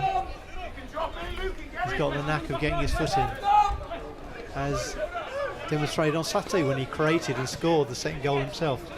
Good ball. Chinadu on the wrong side of his man, but gets a great challenge in. Well, it's like Bobby Moore against Brazil, John. In 1970. We'd like to take you back a few years with our commentaries. That was excellent because Chinadu, I thought, really had been caught badly the wrong side of the rampaging Wesley Okadua. That challenge had to be spot on, otherwise it's a penalty. It would have been a yellow card because it was a genuine challenge, but perfect. Great defending.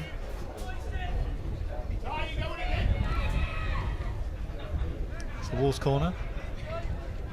Midway through the second half. Done us a favour there. Oh. Hutchinson doing well to get the ball to Sakasan.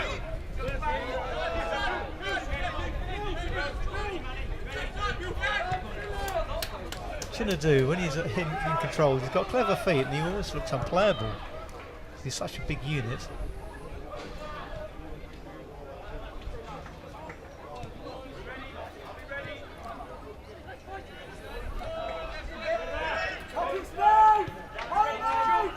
I've been impressed by Diarra and Chinadu. Yeah. I mean, as covering players, which is how they're seen, they've done really well. But Wolves on the break. Good work by the trialist.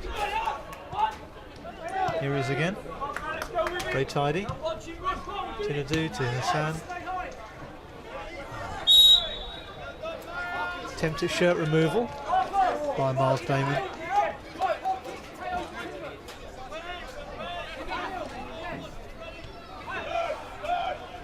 I think Hassan has actually made a case for himself to. Well, will he start the game? There's a case for Hutchinson and Hassan to play on Saturday. Yeah, it's a foul by the number 2. It's a handball. Damon. Very much a handball. Again, is that a yellow card? Technically, I suppose. No. No, I think he was trying. Yeah, he was trying to take his arm out of the way, but he controlled it with his arm. Bit sharp. It came from our lad, didn't it? But interesting.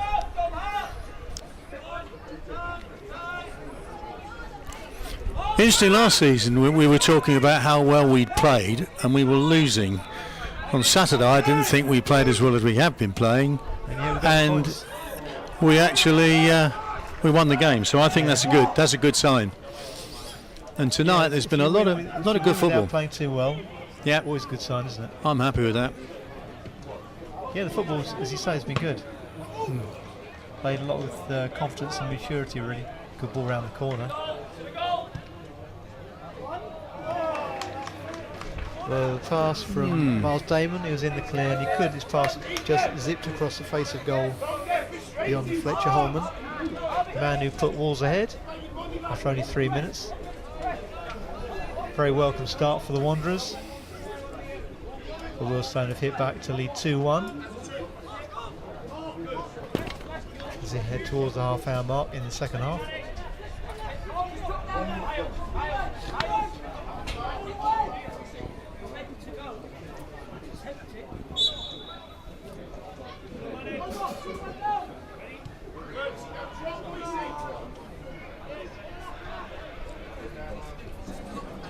I think it's time, this stage of the game, another of my Wolves stories, really, don't you think? Oh, I think it's time for a Wolves story. Right, I was sitting behind him at Molineux. I was working there, and this guy in front of me, appeared to. People kept on speaking to him, and he thought, must be an ex-player of some description. And at half-time, he was then invited out on the ground because I think it was the time where they actually got all the players who'd been in the 66 squad actually got a medal, which they hadn't got initially, and they were given a medal at a later stage. The England World Cup winners. And it was actually someone I'd actually played against, as it happened, Ron Flowers. Oh, Ron Flowers, famous centre-back.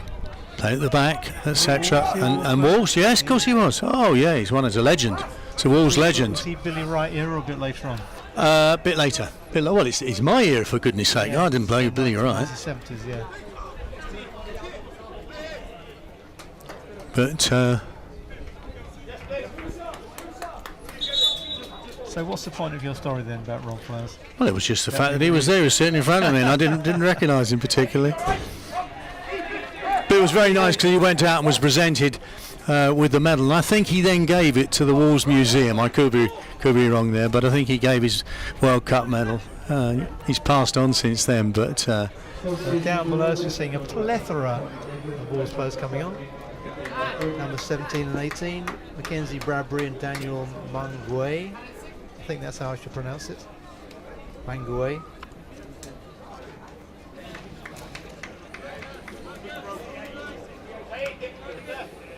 And number 9, Richard Walker for 18,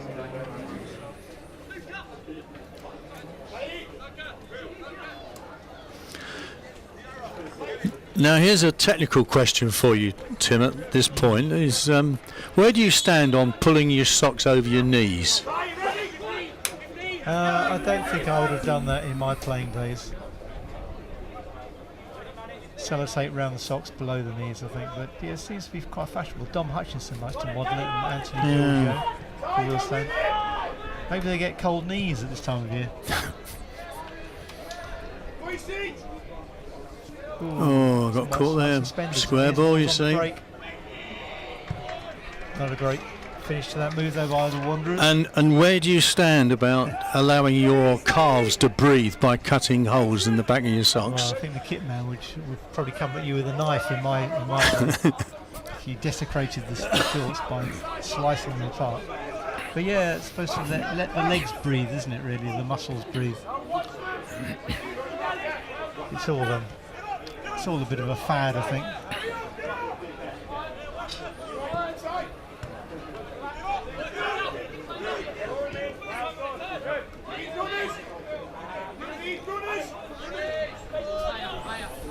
I think you're going to ask me about goalkeepers wearing gloves. Well, that's been happening since Peter Bonetti invented the glove in the late 60s, was it? Good work by Musa Diarra. Yeah, we all.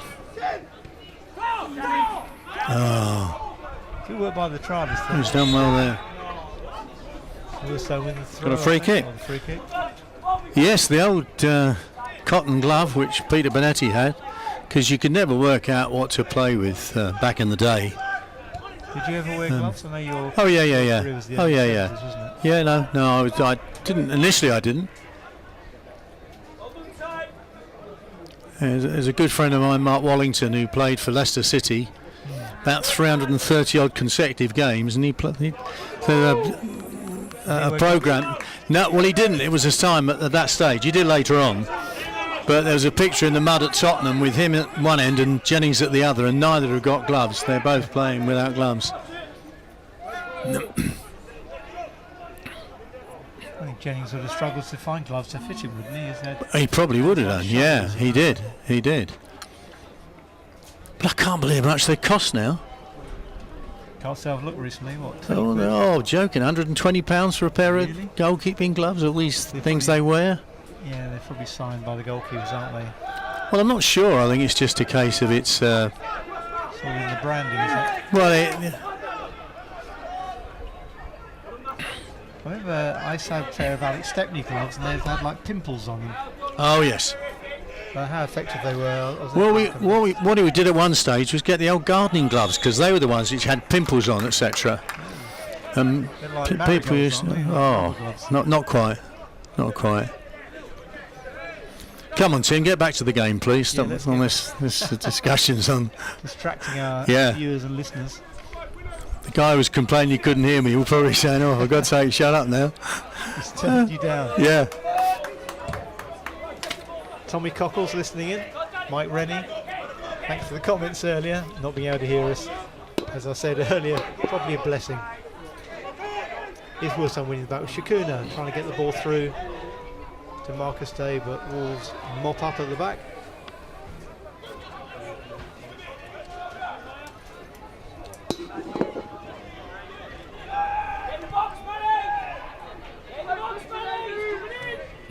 Oh, well tackle, well done again. Good work again by Hutchinson. Comes out the ball, looking for a winning runner. He's timed his challenges really well, hasn't he, Dom? He's got the knack for getting his foot in. Ooh, Diarra nearly overplaying. Did well though. Shikuna. Little ball up the line. It's been rescued by Marcus Day. Hassan's not going to get that though.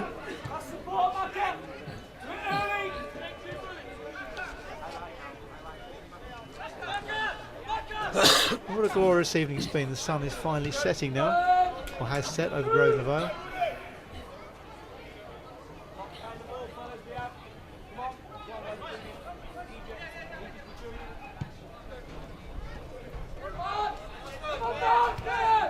Here's the very lively Wesley Okadua.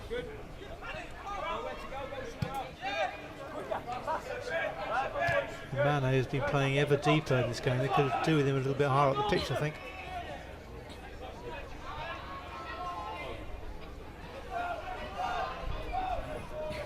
Loose pass. Good work by Massey, the loanee. He's very comfortable in possession as well. Great little ball over the top. Here's Marcus Day with a chance to keep us off his line. I think he's going to lift it over the keeper. That was his chance. That was his moment. Why he didn't execute that, John could have chipped it over the keeper there. That's what he should have done. Yeah, and I'm sure he's wishing. Split-second decision that was, and he got it wrong. The covering defender got back in. Could have made a little name for himself there. A poor pass. Poor pass by Lucas Rawlings. Moments like that, John, some players' reputations are made or die, don't they? On the opening day of the season, well, Dom Hutchison, this was levelled at him at Dagenham, first game of last season, had a chance to put Wealdstone 2-1 ahead. He fluffed it, hit his shot straight at the goalkeeper.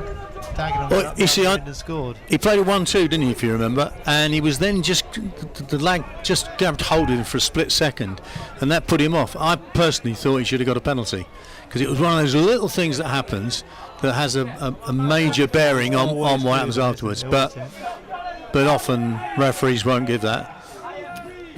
But that was a pretty Dom Hutchison moment for Marcus Day there. He tucked that one away. Could have really been on the radar starting in Sam Cox's team. Certainly been involved off the bench.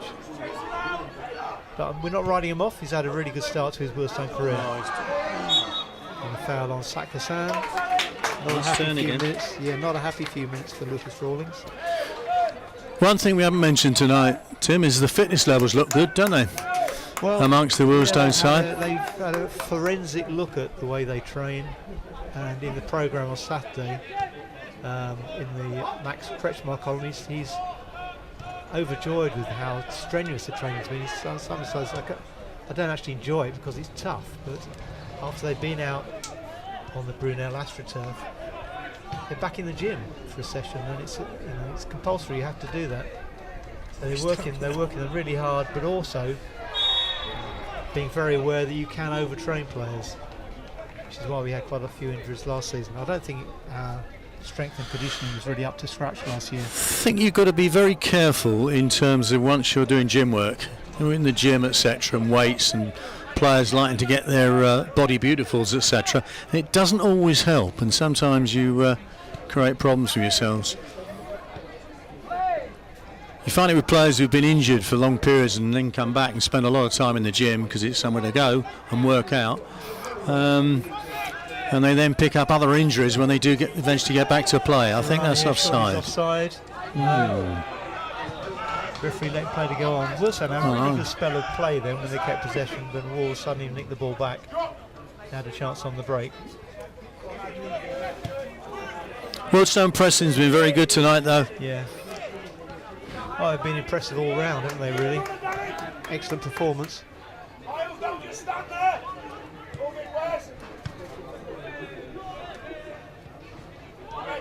So as we approach the final stages, will Wolves claw their way back into this game?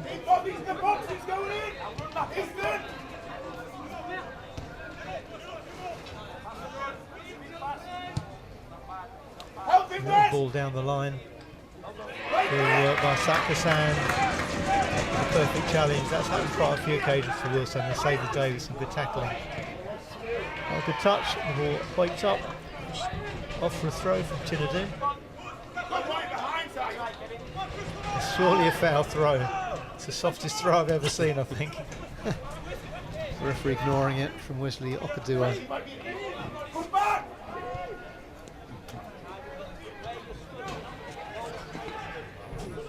Making tracks down the left. Good ball into the box. Oh, what a great chance there for the substitute. Daniel Mungwe.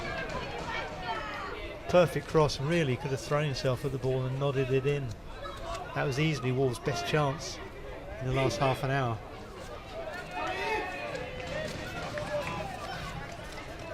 I don't think Diarra was very happy with himself there. His reaction afterwards, he let him get free in that situation. As you say, if he'd thrown himself, he might have scored. Well, I thought it was 60-40 goal there. Should have been.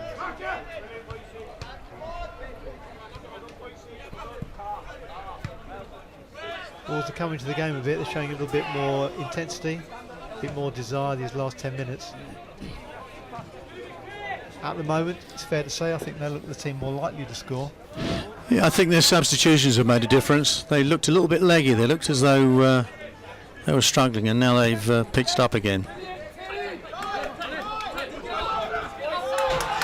Great work by Sakasan against the much vaunted Mane.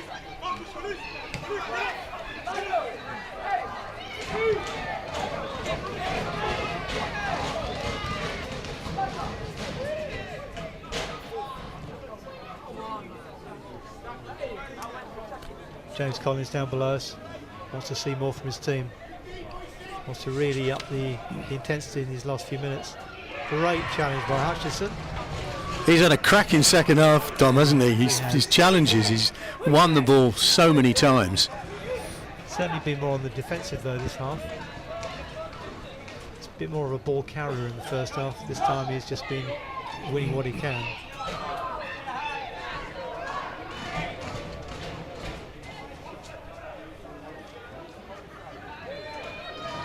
Wolves with a throw on the far side.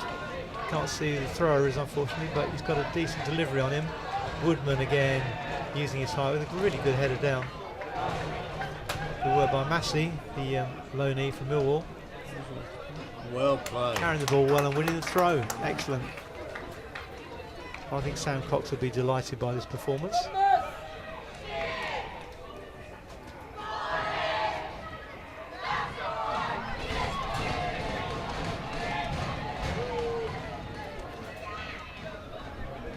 Well, the young crowd behind the goal singing about hating Barnet.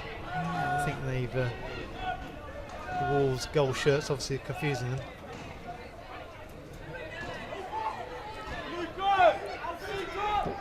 Barnet rather not made the best of starts, John, have they? No.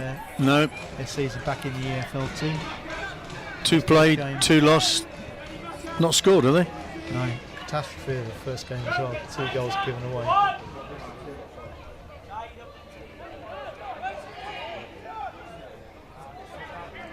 Good work by Woodman. Great little ball as well to the trialist. Very tidy from Wealdstone, you have to say. Apart from that header a few minutes ago, they've not really threatened this half. Also, they've had slightly more possession.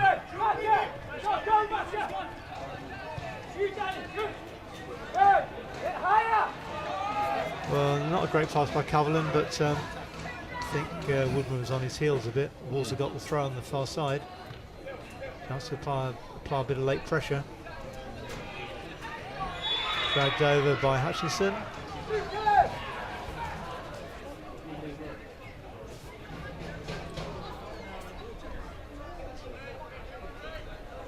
Was Hutchinson one of those booked in the first half? Can't remember. And I think the board is about to go up. Or is it a sub?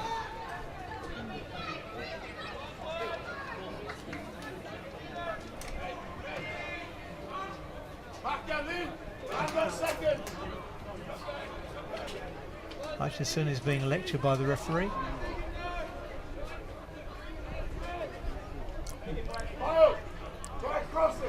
But you see, there's been other situations where players have pulled someone back and he's not cautioned.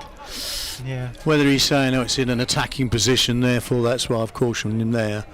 It's that little bit of inconsistency. Yeah, I suppose if it's cynical, you're more likely to be punished. So Wolves with a chance, wide on the left, to drop the ball into the area around the penalty spot. The deliveries have been pretty good all evening, but Wealdstone have had the upper hand with their height. Chinadu and Woodman.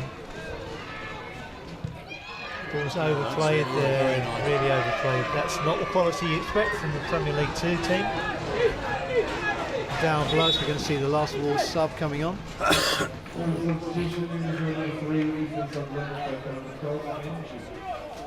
Minji or Minjai, however it's pronounced. I think we'll go for the second pronunciation.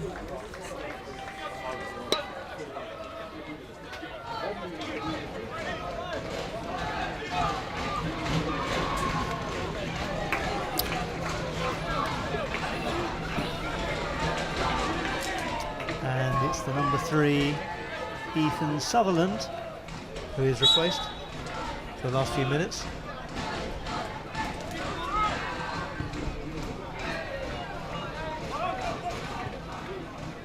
Very tidy touch by Massey. Hutchison carrying to Massey. Hutchison goes on. Oh, that's a bit disappointing. And a chance for Wolves to break. Wow, that's unceremonious. They're all lashed into the trees on the right street windows and doors side of the ground. What you call no nonsense, John? You've seen plenty of defenders like that in your day. Rosette, as we'd say. These days they tend to try and play football there or Yeah. tweak it up the line, but he just got rid.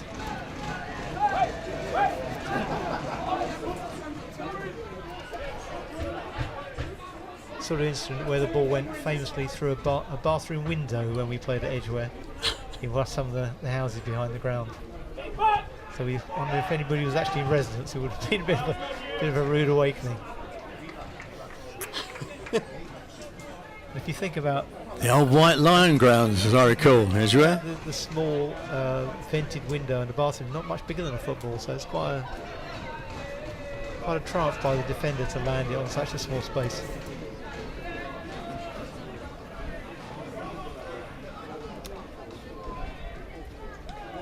I think this is the injury time board going up down below us.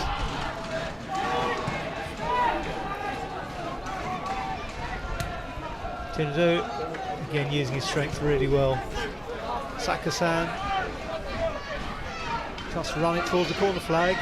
He's done really well, Hassan. He's proved his worth this evening. Proved his quality. Chinadu back to How many Massey. minutes is that? 2. Just 2 added minutes. That's about the smallest amount in football history, I think, 2 added minutes. Especially with all those substitutes. But here's Wealdstone with Hutchinson cutting to the box. To his right foot, chopping the ball across. And on the edge of the box is the trialist who couldn't quite get his foot on it. Now Musa Diarra heading all the way back to Coverland. He's got to deal with this, which he does.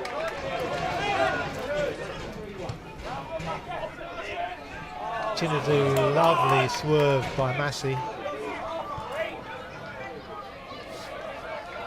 That's rather glorious, that body swerve. Don't often see that.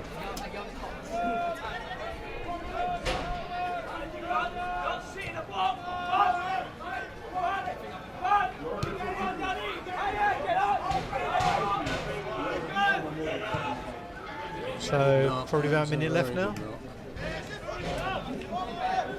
Good work by Marcus Day, the youngster, Bristol City Academy player, most recent stint at Tiverton. Now Sakasan wriggling into the box. Wealdstone pleading for a penalty, but they're never given.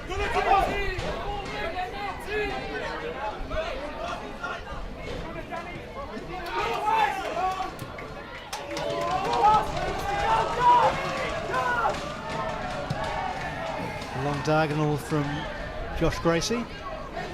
Good control on the far side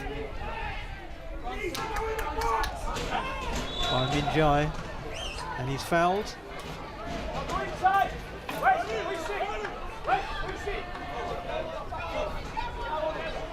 Minjai doing well with his first touch of the ball.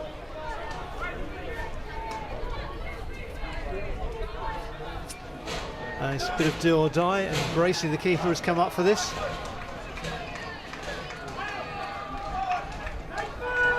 Maybe it'll break loose and Musadara can have another shot from about 60 yards.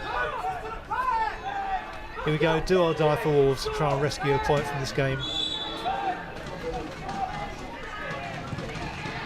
And it comes, up go the heads, Chinadu's in there. Cannon Krumer, I think he was, completing the clearance. And Gracie trots back to his goal. I think he caught the eye there, the keeper, didn't he? Chiara got a little bit flattened there. Play runs on. This could be the last throw, literally, for Wolverhampton Wanderers. Decent, pitched up, headed out by Diarra. Oh, and a shot charged down here on the far side. And Wealdstone are on the break, but the referee brings the game to a close. And Wealdstone have won their last 2 games, 2 on Saturday, and now in this opening match in the National League Cup, Group B.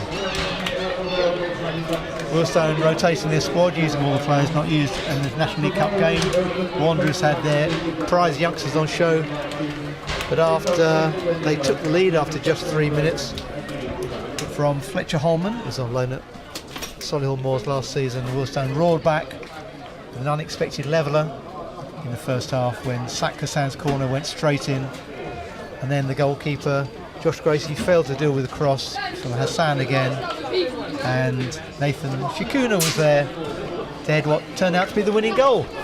So John, an entertaining evening. Very enjoyable night tonight. Thought we played very well. We were well worth the win. I was a tad disappointed with the Wolves players. I thought they could have done a little bit better, particularly in key positions. They got themselves in good positions on 2 or 3 occasions, and delivery wasn't particularly good, which you'd expect at the level they're playing at and would be playing at. Burned a couple of glorious chances, didn't they, really? Yes. I think Wealdstone just about edged it. But we created a few, yeah. Interesting to see that we're going to be very difficult to play at set pieces, because we've got some strength and height in the team now, and that is going to make a big difference to us. Also standing out for me was Dom Hutchinson, and also the fellow we signed on loan yesterday from Millwall, Alfie Massey. Massey looked good, didn't he? Marcus Day looked good as well, making his first full debut in a competitive game, and so good signs for Wealdstone, rotating the squad as I said this evening, and coming up with a win in this first of their National League Cup Group B matches. So the final score from Grosvenor Vale, Wealdstone 2, Wolverhampton Wanderers 1. Cheers, John.